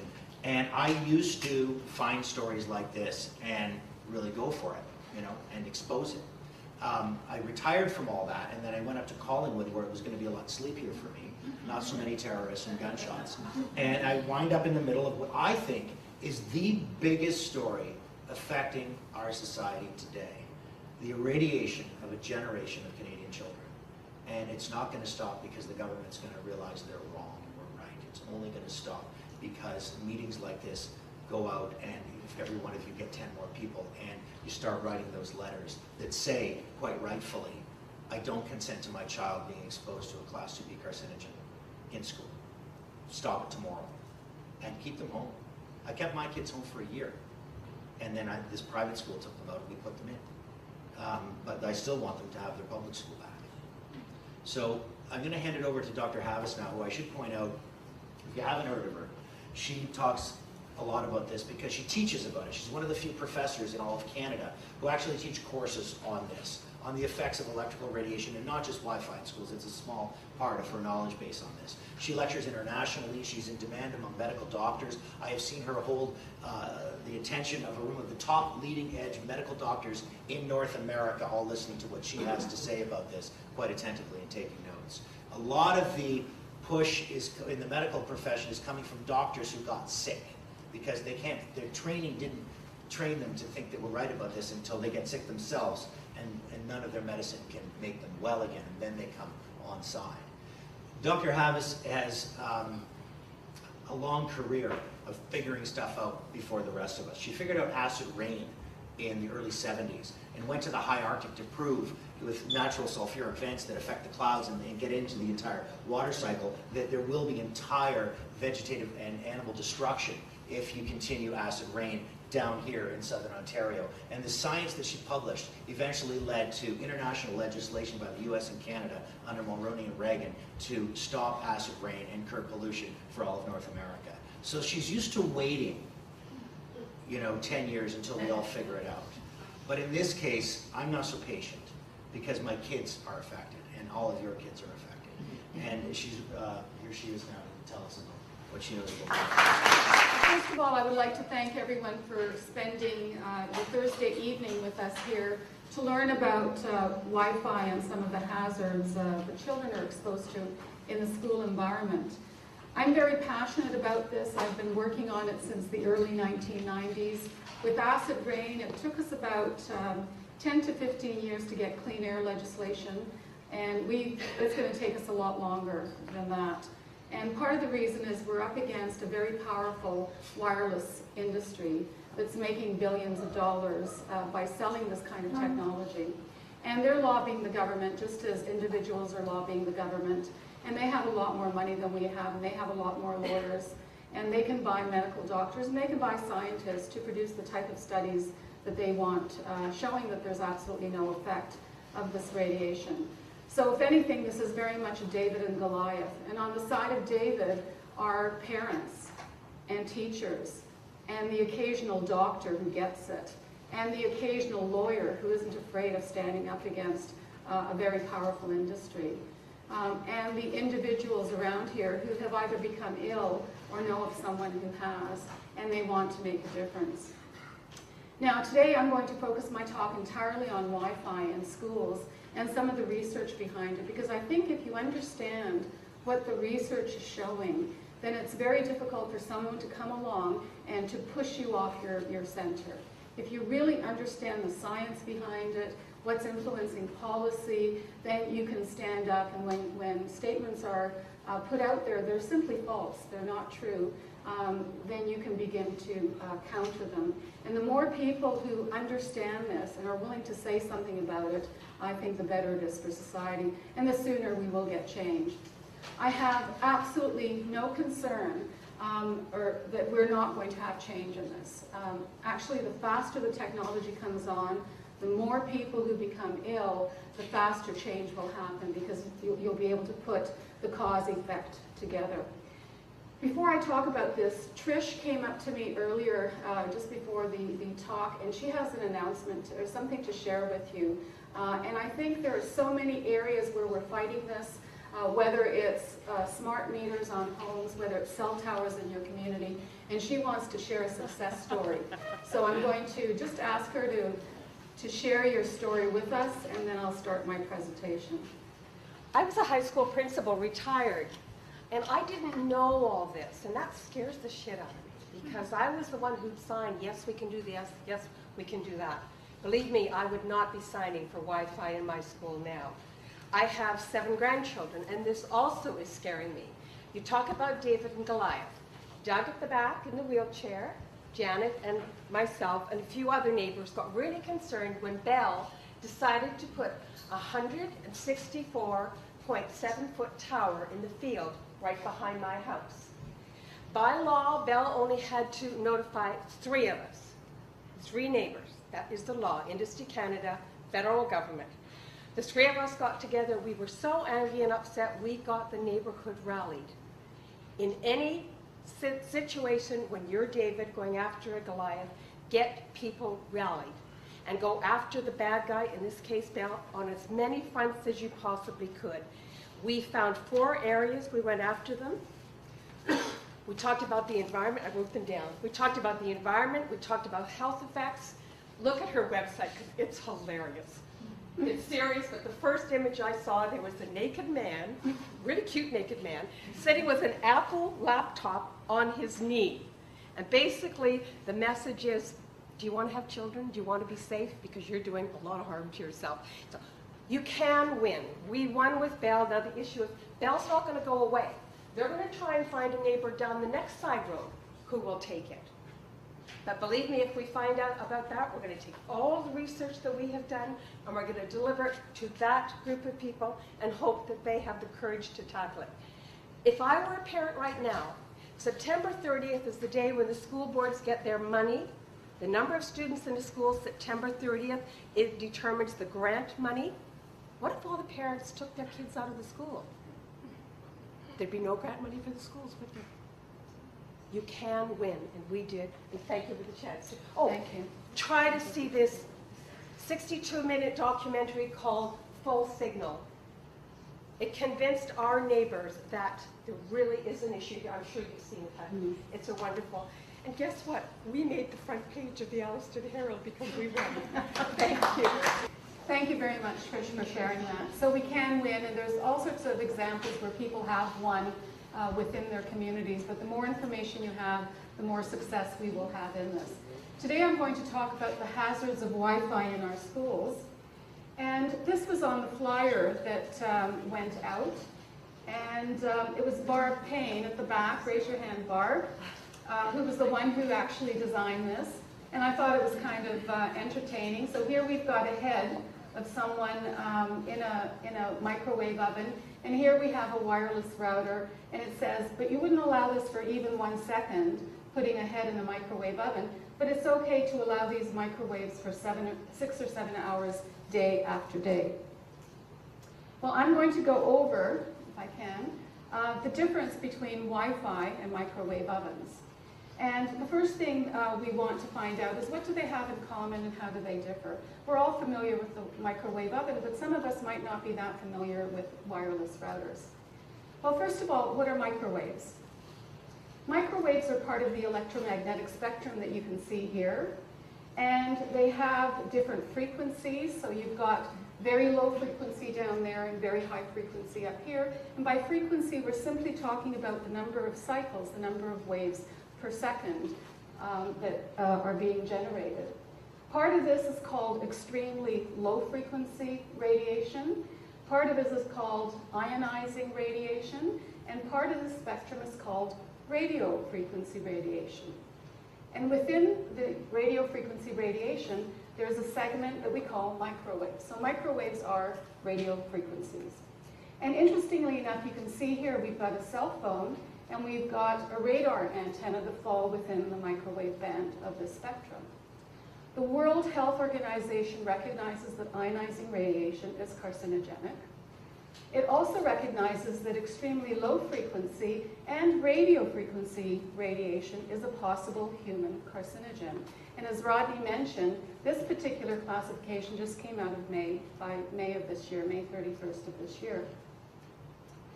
Now, if we talk about microwave radiation, it has certain characteristics. And one of the characteristics is it has frequency. And the frequency range for microwaves is 0.3 to 300 gigahertz. And giga simply means billion, and hertz simply means cycles per second. So over a 1 second interval, there are 0.3 or 300 million cycles per second. That's how many cycles you have at the beginning of the microwave band. And by the time you get up here, you've got 300 billion cycles over a 1 second period. So that's one of the characteristics. And here we can just look at something. If this were 1 second, here we have 4 cycles per second, 4 peaks, and here we have 8 peaks per second. So this has twice the frequency of that. So that's how you would measure it or document it. The waves also have a certain length to them, and interestingly enough, this particular frequency here is 1 meter long. This frequency is 1 millimeter long, which is just a very small amount. And 2.4 gigahertz, which is the frequency we use for microwave ovens and for Wi-Fi, has a wavelength of about 1.2 centimeters, which is about that big, just less than a half an inch. The other characteristic with wavelength is the distance between the peaks of these waves. And so you can see when the frequency is lower, it has a longer wavelength. When the frequency is higher, it has a shorter wavelength. And these are just ways of characterizing the radiation. The other important aspect of any kind of radiation is the intensity. And we measure the intensity by the height of the wave. So these three ways you can actually characterize the waves that we're looking at. And so here we have a wave that has a much shorter height, and this is much more intense than the one to the left of it. So that's another way of characterizing them. And the last way of characterizing them for this particular presentation is whether or not the radiation is continuous or whether it's pulsed. And this is what continuous radiation would look like, and this is what pulsed radiation would look like. And if you go to the literature, one of the fascinating things that you find out is that pulsed radiation is a lot more harmful than continuous wave radiation. And I'll be talking more about pulsed radiation in a minute. Now, I've heard a lot of people say that why are we concerned about Wi-Fi when most of the energy that we're exposed to, most of the radiation is coming from the sun? We get so much microwave radiation from the sun that we shouldn't be concerned about Wi-Fi at all. Well, this shows you with height, altitude above the Earth, different parts of the electromagnetic spectrum and how deeply they penetrate to Earth. And so one of the things you'll notice is that gamma radiation and X-rays and quite a bit of ultraviolet is actually filtered out in the upper atmosphere. So it never reaches the Earth. Thank God, because this is really damaging. We see here that part of the infrared is filtered out as well. But visible light comes through, that's why we can see the sun and the stars and the moon. And radio frequencies come through as well. So they're right, microwaves and radio frequencies do come from outer space. We do have a natural source of them. And this is what radio telescopes look like. They're huge antennas. Usually there are an array of them, and they have to be big because we're picking up a very weak signal. So the amount coming from outer space is infinitesimally small. So if anyone tells you that we get more radiation from the sun in the microwave band of the spectrum, you tell them they're out to lunch. Because if we were getting a lot of radiation, it would interfere with our technology. And there's no interference, not from this type of source. As a matter of fact, if you happen to go to one of these places where they have radio telescopes and you use your cell phone, it will interfere with the signal. So one cell phone will give a much higher intensity of radiation than you would get from outer space. So this is an absolute fallacy. Now there are man-made sources as well. And the first man-made source, does anyone guess when it was when we were exposed to the first man-made source of radiation, microwave? Anyone? It was in 1939, and it was radar. Radar was invented during the Second World War. It was used to detect enemy aircraft, and that was the first time microwaves were deployed in Britain. So it was a very small percentage of the population were exposed to microwave radiation. So radar actually uses part of the microwave band of the spectrum. So prior to 1939, humans on planet Earth were not exposed to microwaves at all. What happened after that? Well, we found out that microwaves heat. And so we began to develop very large microwave ovens called radio frequency heat sealers. They're called, plastic welders. And this is what's used to make all of the packaging that we have for many of the devices that we buy. You know, it's really hard to break into the package. They're sealed with microwave radiation. And this is the warning that you see. If you have a pacemaker or other similar implanted device, do not go beyond this sign. Please request assistance and appropriate measures will be taken. These are incredibly powerful sealers.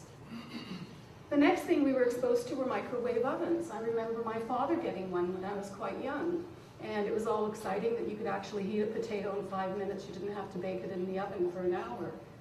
And microwave ovens came out in 1967 or thereabouts, and they were called radar ranges because they were using radar. And then they decided to change the name of it because people didn't want to be associated with the military and radar. But that's basically what a microwave oven is. And then cell phones and cell phone antennas, the first commercial cellular array that went out was from Bell, and it was in 1984, and they began to set up base stations, which are your cell sites. Those are the things that we put on top of apartment buildings or near schools or on top of towers. So that came out in 1984. Campus-wide Wi-Fi came out in 2000. Citywide Wi-Fi came out in about 2004. And basically what we're doing in schools is putting in a Wi-Fi system that allows us to connect to the internet in a wireless mode. WiMAX, the first city that had it in 2004. It was after tsunami in Indonesia. They flew it in so that people could actually communicate with each other. Now, how many people don't know what WiMAX is? Okay, WiMAX is a wireless system that is very powerful. It has a distance of approximately 30 miles or 50 meters, 50 kilometers. That's how powerful it is. So you can have one of these WiMAX antennas in the middle of Toronto, and it can irradiate a very, very large area. So you don't need individual antennas. And it's very fast for data transmission. And they're beginning to come to places like Toronto. They're extremely powerful. Once they get into a particular community, they're going to make a lot of people sick. So if only 10 or 15% of the people in that population are beginning to react to this radiation, once Wi-Fi comes in, that's going to up it by at least another 5 or 10 or even higher percentage. So we're dealing with a very powerful transmitter. And in my mind, this is like the flood analogy, where we have a certain amount of background. So instead of water, we're talking about microwave radiation. We have a certain amount of background. We evolved with it. It's not causing any damage. And then we introduce a little bit. We have radar, and only a few people are exposed, and they're not exposed all the time. Although we did find that a lot of the people who were operating radar during the Second World War became quite ill. They developed headaches. They developed all the symptoms that we now call electro-hypersensitivity. And this is where we are at present. There's probably a third of the population that you can see here. They can't tread water forever, and these are the people we call electrically hypersensitive. They simply do not react well to the radiation. They develop headaches, they become nauseous, they can't think clearly, they have mood disturbances, they don't sleep well. Some of them have actually fled the city in order to get away from it. Some of them have barricaded themselves in their homes. It's the only sanctuary that they really have. And this is what's coming. So the higher and higher the levels of radiation are going to be, the more and more people that are going to be affected. And the people under here are the electrosensitives. Now, what's the difference between a microwave oven and a Wi-Fi transmitter in a school? Well, they both operate at the same frequency. 2.45 gigahertz is the frequency where you have optimal vibration of water.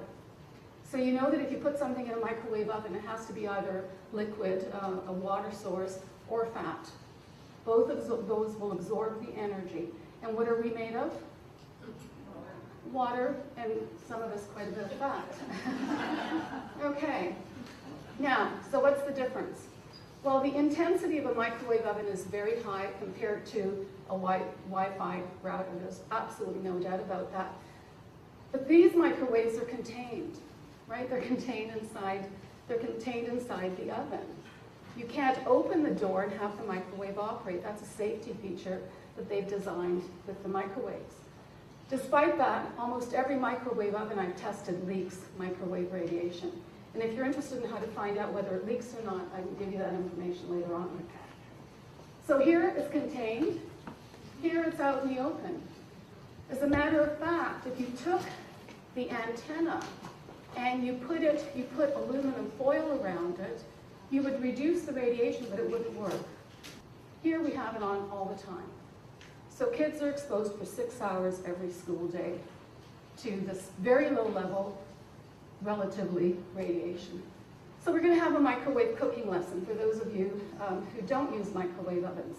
If you take a potato and you put it in a microwave oven, let's say a 600 or 700 watt oven, the potato will cook in anywhere from 5 to 6 minutes, depending on how large it is. And I've done this. If you take that potato and set the power to 50%, which you might use for warming things up normally, how long do you think you have to cook that potato? 12 minutes. And I've done it. I've put it down to 50%, and it takes about 12 minutes to cook. Now, this is called the time-weighted exposure. Now, instead of a potato, let's take kids, Instead of the microwave oven, let's take the classroom. How long are kids exposed to microwave radiation? Well, about 6 hours a day, 5 days a week, about 40 weeks a year. That comes to 1,200 hours a year. This is a very long time to cook your children in this low-level microwave radiation. And you have to really go home and it's on there too. Exactly. Many people go home, many of the students go home, and they have wireless technology in the home as well.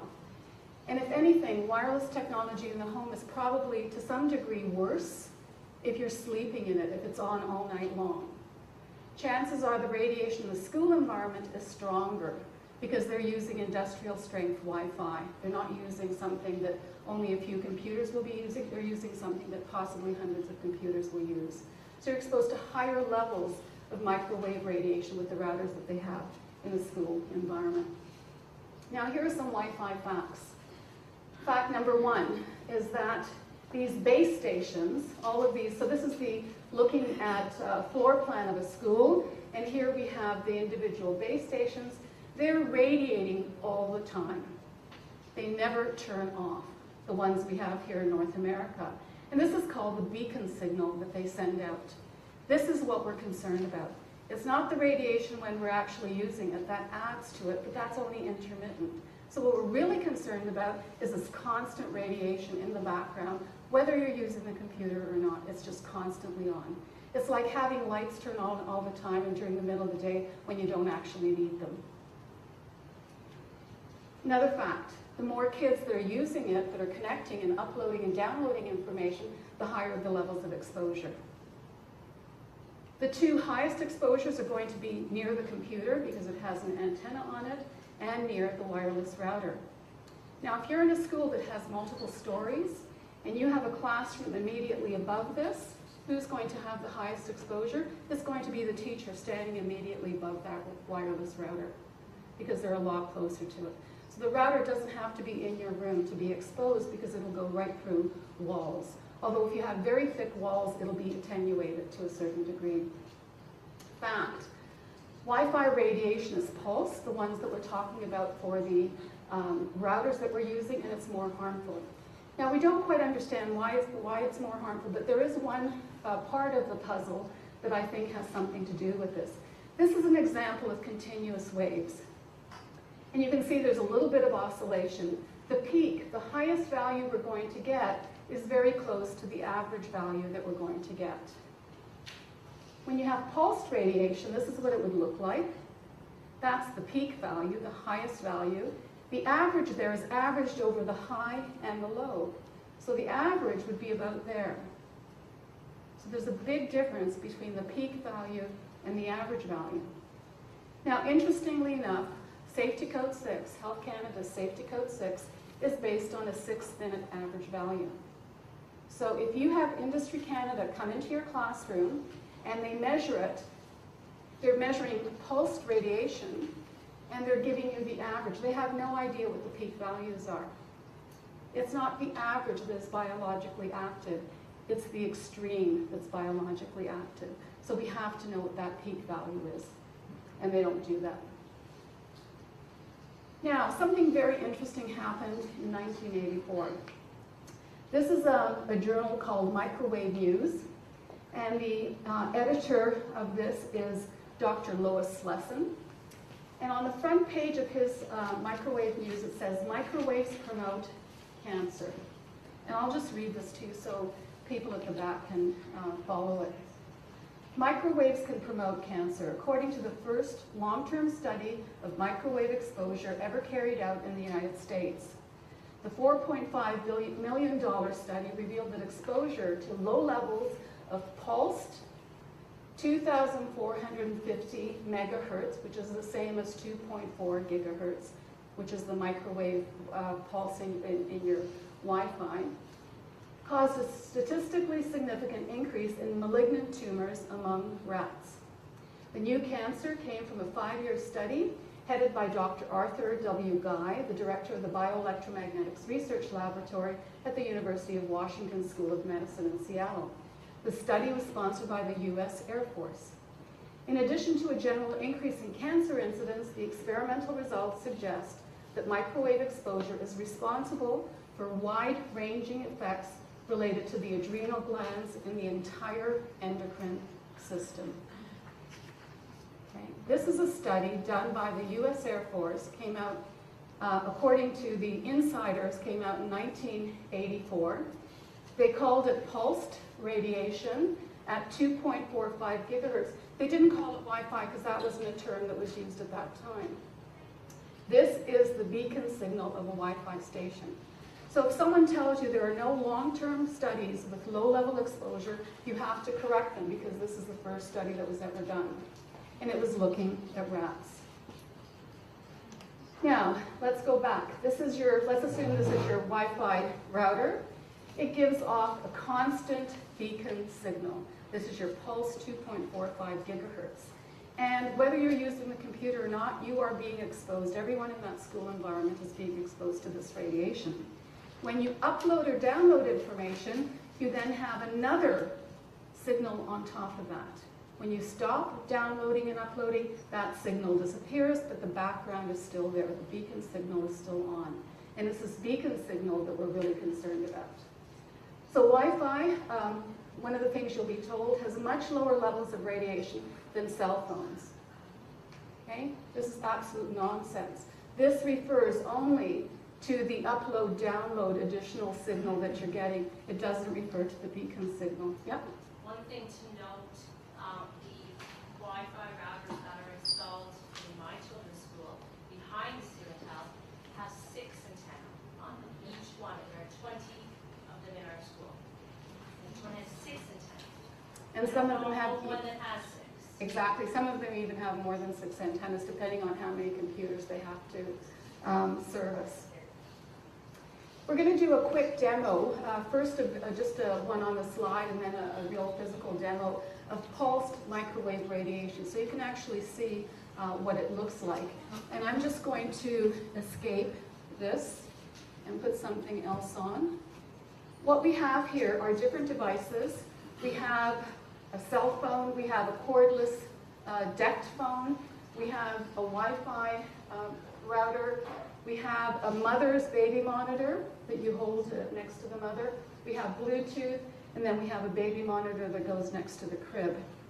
And each of these gives out pulsed frequencies, and we'll just let you hear what they sound like. That's like data's being transmitted. Okay, this is a cordless phone.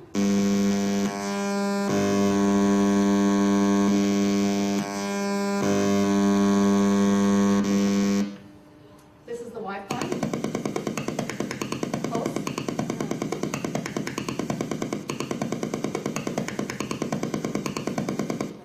This is Bluetooth.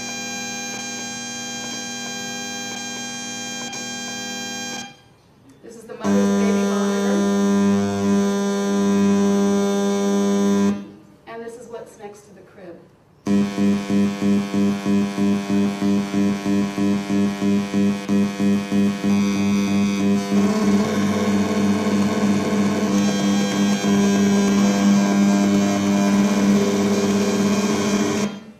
If we could hear it, this is what some of us are living in, this kind of environment. No wonder it's making us sick. The fact that we can't hear it, see it, taste it, some of us get headaches and can sense it, but those of us who don't, we just live in a soup of radiation. Now, Bob Conley is here, and he's brought in his Wi-Fi, and he's going to give us a demonstration. That's what it looks like. And he has a meter here. You going to use that meter, Bob? He's going to turn it on. So if anyone's really sensitive here, you might want to move for this short presentation.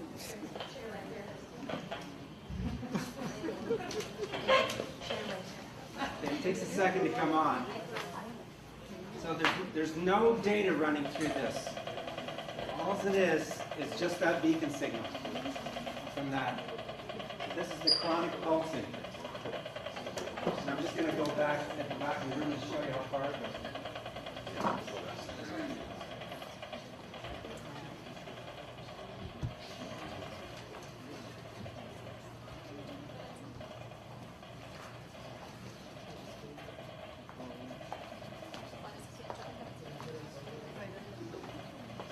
going to do is I'm just going to pull it down here and go. I'll stop because this man has just absorbed all the frequency in his body.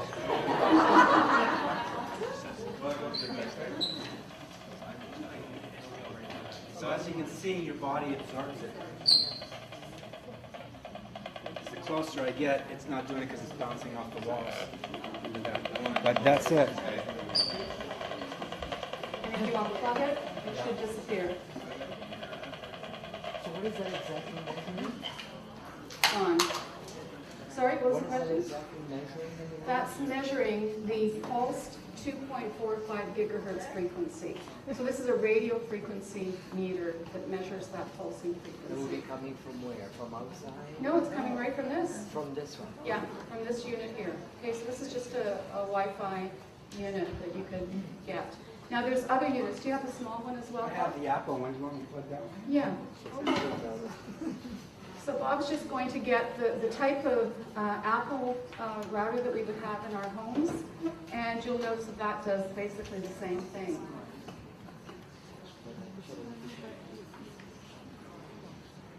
And the real problem is the fact that we're just not aware of it, so we're exposed to it. If someone comes into your home with one of these meters and they do an analysis for you, you'd be amazed at what you're exposed to, even if you don't have the technology in your own home. If you live in a condominium, or if you live, in row housing where your neighbors are very close, they have the Wi-Fi, they have the routers, you're going to be exposed to their radiation. Very often when you turn on your computer on Wi-Fi mode, you will find out how many other Wi-Fi users there are in your neighborhood. It takes a second. So Bob just has this one here set up. So this is the kind that you would normally have. That's the kind I have at home, for example. This is what it looks like. It's just one of these Apple monitors. We didn't bring a baby monitor because we really wanted to focus on Wi-Fi, but if anything, they're worse than these. So let's go back to that study. Remember I told you Microwave News in 1984, on the front page of their document, they said there's a study that came out in 1984 done by the U.S. military saying that rats that were exposed to low levels long-term pulsed 2.45 gigahertz microwave radiation developed cancer and had several problems. What was really interesting is the insiders knew about it in 1984. It wasn't published for scientists to read it until 1992. Okay, so it took quite a long time before it was published, and it didn't come online until 2005. So the insiders knew about it 27 years ago. Scientists, if they knew what to look for, learned about it 19 years ago. And for those of us who are on the internet, and that might be our only source, it was only available 6 years ago. And you have to know where to find it. Now, this is an absolutely critical study, so I'm going to take a little bit of time explaining it to you, because it really is one of those key studies that changes policy. And this was instrumental. You want to hand them out? Not after. And by the way, I have a shortened version of this for everyone in the room, so you don't have to take notes. You'll be able to walk away with the key information and show it to anyone that you want. So in this particular study, that's the waveform that they used. It was pulsed 8 times a second. The intensity was measured in something called the specific absorption rate. And this is the highest level that occupationally exposed people can be exposed to, so it was below the guidelines for occupational exposure. And the duration was for 21.5 hours a day for 25 months. So that's how long this particular study lasted. And this is what they found. They found that it affected the immune system. And the 2 types of cells it affected were B cells and T cells. This is the exposed population, and this is what's called the sham exposed, or the reference population that you compare everything to. And you can see here that the number of B cells and the number of T cells are much higher.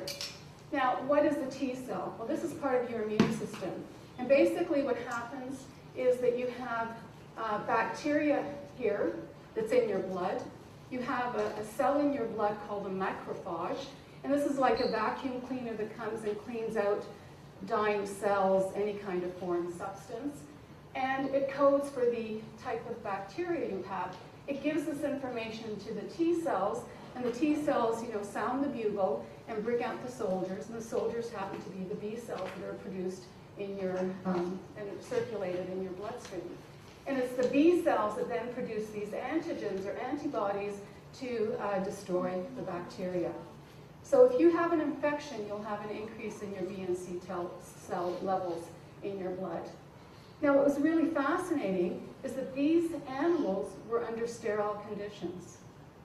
There were no bacteria, no viruses that they were exposed to. Indeed, the military did that deliberately because this would reduce the cancer risk. They were hoping to find a no effect. And the fact that they did find an effect meant, well, you can't release it yet, let's release it 10 years down the road. And that's what they did. Now, the other fascinating thing in this particular study was the number of different cancers or tumors that they found in the rats. Here you have a variety of organs. Here you have the type of lesions or tumors that were produced. And here we have the exposed population and then the sham exposed population. And B stands for benign, P stands for primary tumors, and M stands for metastatic tumors. And so they simply counted in 100 mice, both for the sham exposed and the real exposed, they simply counted at the end of the study how many tumors they had. And if we look at the entire data set, this is what it looks like. And I'm just going to give you the overall summary for it. Benign tumors, 62 in the exposed population, 53 in the reference population, a slight increase, probably not statistically significant. Primary tumors, 18 versus 5, this was statistically significant. So there were many more primary tumors in the rats exposed to the radiation. And if we look at metastatic tumors, there was a doubling of them, 100% increase in this low-level, long-term study. What are the effects of long-term exposure to low levels of pulsed radiation? An increase in primary tumors, an increase in metastatic tumors, and alterations in the immune system. These animals are under a great deal of stress, and that's basically what's happening to kids in schools. If you have something that affects the immune system of children, what are they going to do? They're going to get more colds, the colds are going to last longer, they'll catch every infection that's going around. So they're going to actually be compromised if there's problems with their immune system. Now, the World Health Organization in May of this year classified radio frequency electromagnetic fields as a class 2B carcinogen, and they based that in part on the study that I just showed you. So this was a very important part of their research. They also based it on epidemiological studies of cell phones that I won't get into because I'd really like to just focus on the 2.45 gigahertz frequency. Now, Swisscom in Switzerland, they were following the research. You know, the World Health Organization is in Switzerland. Switzerland is a very advanced country, both in terms of healthcare, social justice, money laundering, and technology. And so Swisscom had a patent in 2004, and the title of it was Reduction of Electrosmog in Wireless Local Networks. And basically what they did is they developed a system where you get wireless technology on demand, which means that beacon signal isn't there until you need it, which makes infinite sense. So let's go back to our school environment. You've got the kids beginning to download information. They activate their computer, and what happens, both the beacon signal and the information come simultaneously. They stop using it. What happens? It all goes away. So most of the time, they're not exposed to any radiation at all. It's only when they're actually using, downloading, or uploading with the technology. Now, Swisscom went beyond that. They thought, if we can do this for wireless routers, let's do it for cordless phones. So they came up with this new phone, EcoMode Plus, in 2008, and this is basically a cordless phone that's on demand. It's not radiating all the time like your cordless phone is in your house, because most of the cordless phones we have here in North America are just like the beacon signal with Wi-Fi in the school. It's next to your bed. You are being exposed all night long.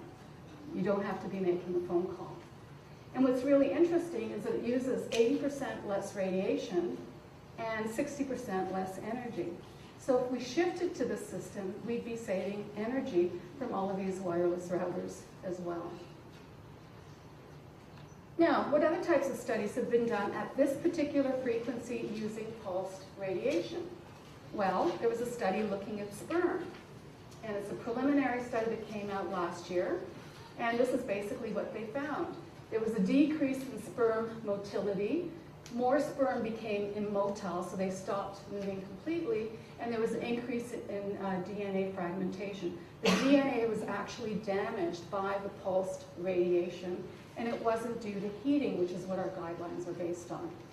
And what happens with kids in school? They have a laptop computer, or kids at home, or possibly some of you in the audience. You take your laptop computer, you put it on your lap. It's probably the worst place you can put it. We know it affects sperm. We think it also affects egg, but we don't have any information on that yet. And the reason for that is egg is very difficult to harvest. Sperm is relatively easy to harvest. Right? Another study, and this is a study that I was involved with Dr. Jeff Marangel, and here we looked at the effect on the heart. A lot of people, just as Rodney was saying, kids are having these heart palpitations, and they have irregular heart rates, or they have very fast heart rates, and their cardiologist can't figure out what's wrong with them. Well, it's happening with adults as well, and many people who claim to be electrically hypersensitive say they go into a store, a new environment, and suddenly they feel anxious, their heart's pounding, and all they want to do is get out of there. They feel dizzy, they feel sick, and they can't figure out what it is. But as soon as they leave that environment, they begin to feel well again. And so I thought, well, this is something that's relatively easy to measure. We know how to measure the heart. And so we used a technique called heart rate variability. And we hooked up a number of people, and we exposed them to 2.45 pulsed radiation from a cordless phone, not from Wi-Fi, but it's the same frequency. And this is one of the patients we looked at. And these are 3-minute intervals, and basically we're monitoring any changes in the heart. And the question is, this kind of data would be sent to Dr. Marangel, who's an expert using the technology, and we'd say, okay, has this person been exposed? If so, when? And did it affect them? And did it affect them adversely? And so he would look at this, then come up with his ranking. Well, that's one person. Can anyone tell when they were exposed? Pardon? Okay, that's the heart rate, that's the time between beats, and the fact it's nicely rhythmic is actually quite good. Well, that's their heartbeat during those 58 beats a minute, 56, 58. And this is when they were exposed, right here. This was a pre-test exposure, and then the sham exposure, so things were turned off without them knowing it. And there doesn't seem to be an effect, so this person isn't reacting. Now, what about this subject? That's the heartbeat. This person is lying flat on his or her back, and they have a heartbeat of 68. They're exposed, and it jumps to 122. They're not even moving. They're just lying there. They're not exposed, goes back down. They're exposed again, goes back up. This is the kind of reaction that we're getting from people, and this is called tachycardia. As a matter of fact, today I got 2 emails. Both of them were from adults who have heart problems, and they said that they've had heart conditions all their lives, and their hearts have been really acting up recently within the last few months. And someone read that possibly the cordless phone in their home could affect it. So both of them, and this is in 2 totally different locations, one was a man, one was a woman, they simply disconnected everything wireless, and they haven't had a reaction from their heart. And they've gone to their cardiologist, and their cardiologist can't make heads or tails of it, and simply won't believe it could have anything to do with something in the environment, which is amazing. This is, sorry? Why were the subject and subject so different when they were? One was sensitive, one wasn't. We don't all react to the same thing. So if you have a peanut allergy, you take peanuts, it causes problems. I take it and I'm fine. So it was the same type of thing. So not everyone's adversely affected. And this is a young boy who Rodney mentioned, who had to have his heart monitored because the doctors couldn't figure out what was wrong with him. And it wasn't until they had all the Wi-Fi disconnected that his heart was beginning to act normally again. And this is happening over and over and over again. And eventually say, okay, you know, there has to be something to this. It's not in your head. Another study, this is something I did with myself. This is not peer reviewed. The previous one was looking at the heart rate. But I wanted to find out how this radiation affects my blood. And so what I did is I pricked my finger, put it under a microscope, and this is called a live blood analysis. And I looked at my blood, and it looks pretty healthy. These are individual red blood cells. You can see some of them are clumping together, but mostly they're round, they're the right shape, they're nice and free-floating. And this is what happened when I used a cordless phone, 2.4 gigahertz pulsed radiation for 10 minutes. This is called rouleau formation. And what that means is your blood cells are actually sticking together. And if they're sticking together, you don't have that nice surface area for exchange of oxygen and getting rid of waste products. So if you don't get enough oxygen to your cells, what are some of the consequences you might have? Well, if it's not getting to your head, you might get a headache. One of the symptoms, yeah? That was during the exposure or right after? Right after. And with me, this reaction is reversed within 10 minutes. There are students in Germany who did this as part of a class study. They used cell phones. They tested before, used cell phones. Their blood never went back to normal during that school day. So I think how quickly it goes back to normal is a function of how sensitive you are as well. But if you're not getting enough oxygen to your tissues, you're going to have numb fingers, tingling sensations, possibly cold extremities, headaches, dizziness. So you'll have a lot of the symptoms that people are actually complaining about. This is a very, very simple test, and we're hoping that we'll be able to use it as a diagnostic by having people in a clean environment, exposing them to a certain frequency for a short period of time. If this happens to their blood, chances are they're electrically sensitive. So basically, we're trying to come up with diagnostic procedures that we can give to physicians so that they can begin to do this in a more objective way. So what are the biological effects of these pulsed? Well, it causes tumors and problems with the immune system in rats. It causes problems with sperm, particularly the DNA fragmentation that is the most concerning. It causes problems with blood, and it causes problems with your heart. I think that's probably a fairly large number of things that we've already discovered. There's also what Rodney said, there's an increased permeability of your blood-brain barrier, affects melatonin levels, it affects calcium. So we can go on and on and on for what microwave radiation does. But what I'm showing here is strictly for the 2.4 pulsed frequencies that kids are exposed to in the school environment. In 2010, there was a report from the Standing Committee on Health here in Canada, in Ottawa. They had a number of people testify, including Rodney. A number of scientists from around the world came. One came from Greece. His research funding has been cut. Another came from France. She lost her job. She was working for IARC, the International Agency for Research on Cancer, that just recently classified radiofrequency as a Class 2B carcinogen. Another came from Sweden. He's been kicked out of his lab. And the fourth one came from the United Kingdom, and he was retired, so they couldn't touch him. So this is what happens to people who speak out about this. They're penalized for it. Anyway, they reported to this particular committee, and they came out with their findings in December of last year. And what they recommend is that research be funded. There's virtually no money in Canada or the United States to fund independent research. The only money you can get is from the utility, and once you tie yourself to the utility, you can kiss your credibility goodbye because they've bought you. They recommend that the literature be reviewed on this. They recommend that Health Canada and Industry Canada do a risk assessment and that they provide the information to the public. None of these things have been implemented, by the way, even though this came out a year ago. That Health Canada and Industry Canada provide awareness sessions on radio frequency radiation, and I think this is probably the most important, that Health Canada receive and respond to reports of adverse health effects associated with radio frequency radiation. So when kids in school are saying, "Mommy, my heart's pounding," that information should go to Health Canada, and they should be documenting it. And basically what's happening is they're treating our kids like guinea pigs or like lab rats. And they'll collect data, and eventually in 5 years' time we'll realize that these are the health effects, and had we known better we would have reduced the exposure sooner. rather than later. Another group that came out this year, so there's a lot of groups now who are really being quite vocal about it. The media is covering it to a certain degree, but the media is also very much funded by the utility.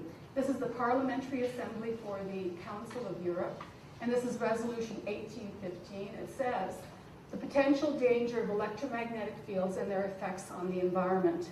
They've got some absolutely excellent recommendations, and you can find this on the website. But I'm just going to highlight the ones they have for children because of the time available. Concerning the protection of children. Develop within different ministries, education, environment, and health, targeted information campaigns aimed at teachers, parents, and children to alert them to the specific risks of early, ill-considered, and prolonged use of mobile and other devices emitting microwaves. For children in general, and particularly in schools and classrooms, give preference to wired internet connections and strictly regulate the use of mobile phones by school children on school premises. So this is what the Council of Europe is actually recommending, and it's not something that Canada is taking seriously. Now, the really good news is that there are wired options. Some people believe that if you don't have Wi-Fi in your school, you can't get on the internet, and that's just not the case. So you can have Ethernet connections, and indeed, in many of the schools that are now having Wi-Fi put in, they already have Ethernet connections. Kids already have connectivity. There's no issue with that at all. The only difference is now they can sit in the hall and work on their computer, but according to the fire marshal, it's illegal to sit in the hall and work on your computer, so it really doesn't make any sense. Fiber optics is another way to go. That's probably a little bit more costly, but it's secure, it's fast, it's probably the best method. But there's a really inexpensive method, and Rodney was the one who helped put it into one of the schools that his kids go to. And this is the box. It's called D-Link. You can buy it from Future Shop, a lot of the different Staples, a lot of the different places, as you mentioned. And it's a really, really simple system to use. Basically, if you buy a box like this, it costs about $80. $90, okay. And you get two of these little gadgets. This is what they look like. You plug this into the wall. You plug this into your gadget, and you take the other end, and you plug it into here. Okay, so you've already got one of these wired routers. Okay, so you have one of these. It's wired to the wall. It's getting the information through, thank you, Bob. It's getting the information through a wire. There's a jack at the back right here. You simply connect that. Click it in, turn your Wi-Fi off. So you find your IP address on your modem. If it's a wireless modem, you go in and turn that bloody beacon signal off. And then you just plug this in the back into the Ethernet port. Okay, and then you plug that in the wall. You take this other one, and you plug this into your computer, and you plug that into the wall. And that's it. And you can sit anywhere in your home and connect to the internet. And it costs about $90. Yep. So do you have friends and neighbors that have a wireless router? If they're not accepting all of this information, you could give them that option, and you can actually turn off their wireless router. They don't have to buy a new router also. Exactly, exactly. And by the way, for those of you who have Bell, I contacted Bell to turn off my wireless router, and the woman there said, well, why do you want to do that? And I said, well, I don't want to be exposed to this radiation. And we found out we had a wireless connection accidentally because Sheena, a friend of mine, was over, and she gets a headache when she's exposed to this. And she was getting a headache in my office. And I said, but Sheena, my office is really clean. And then we found, I bought a new router, and it was bad. They hadn't turned it off. So I contacted Bell, and I said, could you please turn it off? So this woman says, yes, we'll do that. And you know, she goes, ticky, ticky, ticky. And then she says, okay, it's turned off. And I said, well, actually it is. And she said, well, how do you know? And I said, well, I'm measuring it, and the levels are high. You haven't turned it off. She said, okay, I'll bump you up to someone who knows a bit more than I do about this. And so she bumped me up to someone, and the same thing. I said, could you please turn it off? And he said, why? And I said, well, I do research on this, and I don't want to be exposed to it. It's harmful. And he goes, okay. So he goes, ticky, ticky, ticky. And I thought, and he said, okay, it's off. And I said, well, actually it isn't. And the same thing. I'm measuring it. He said, okay, let me look at it again. And then finally he turned it off. So you have to, I would actually recommend you buy a small meter and find out what you're exposed to, so that when Bell tells you they've turned it off, it really is off. The meter to measure, you can buy it at a company called Less EMF, LESSEMF.com. This is one of almost my last slide. We have a number of options. The worst option is what we're actually doing right now. We're putting Wi-Fi in schools. They're on all the time. You never turn them off. You don't turn them down. It's just a terrible option. A better option is if you could actually adjust it and tell the class, okay, turn the wireless router on and say for the next half hour you can upload, download, whatever you want.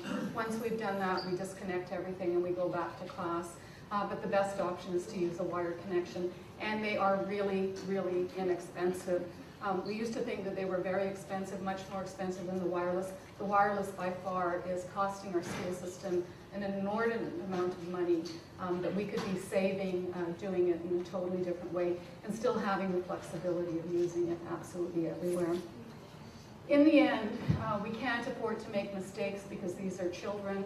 The health of the children are incredibly important, and if we're not going to protect them, who is? If you have the information, I think you're obligated to do something about it, whether you're a mother, a grandparent, a teacher, someone running for political office who has a lot of ability to really make change. I think, it's really due to all of us. If we really want to make a change, we have to do something. And I really appreciate everyone for coming. This is my last slide. I know we're going to open it up for questions and comments, so thank you very much.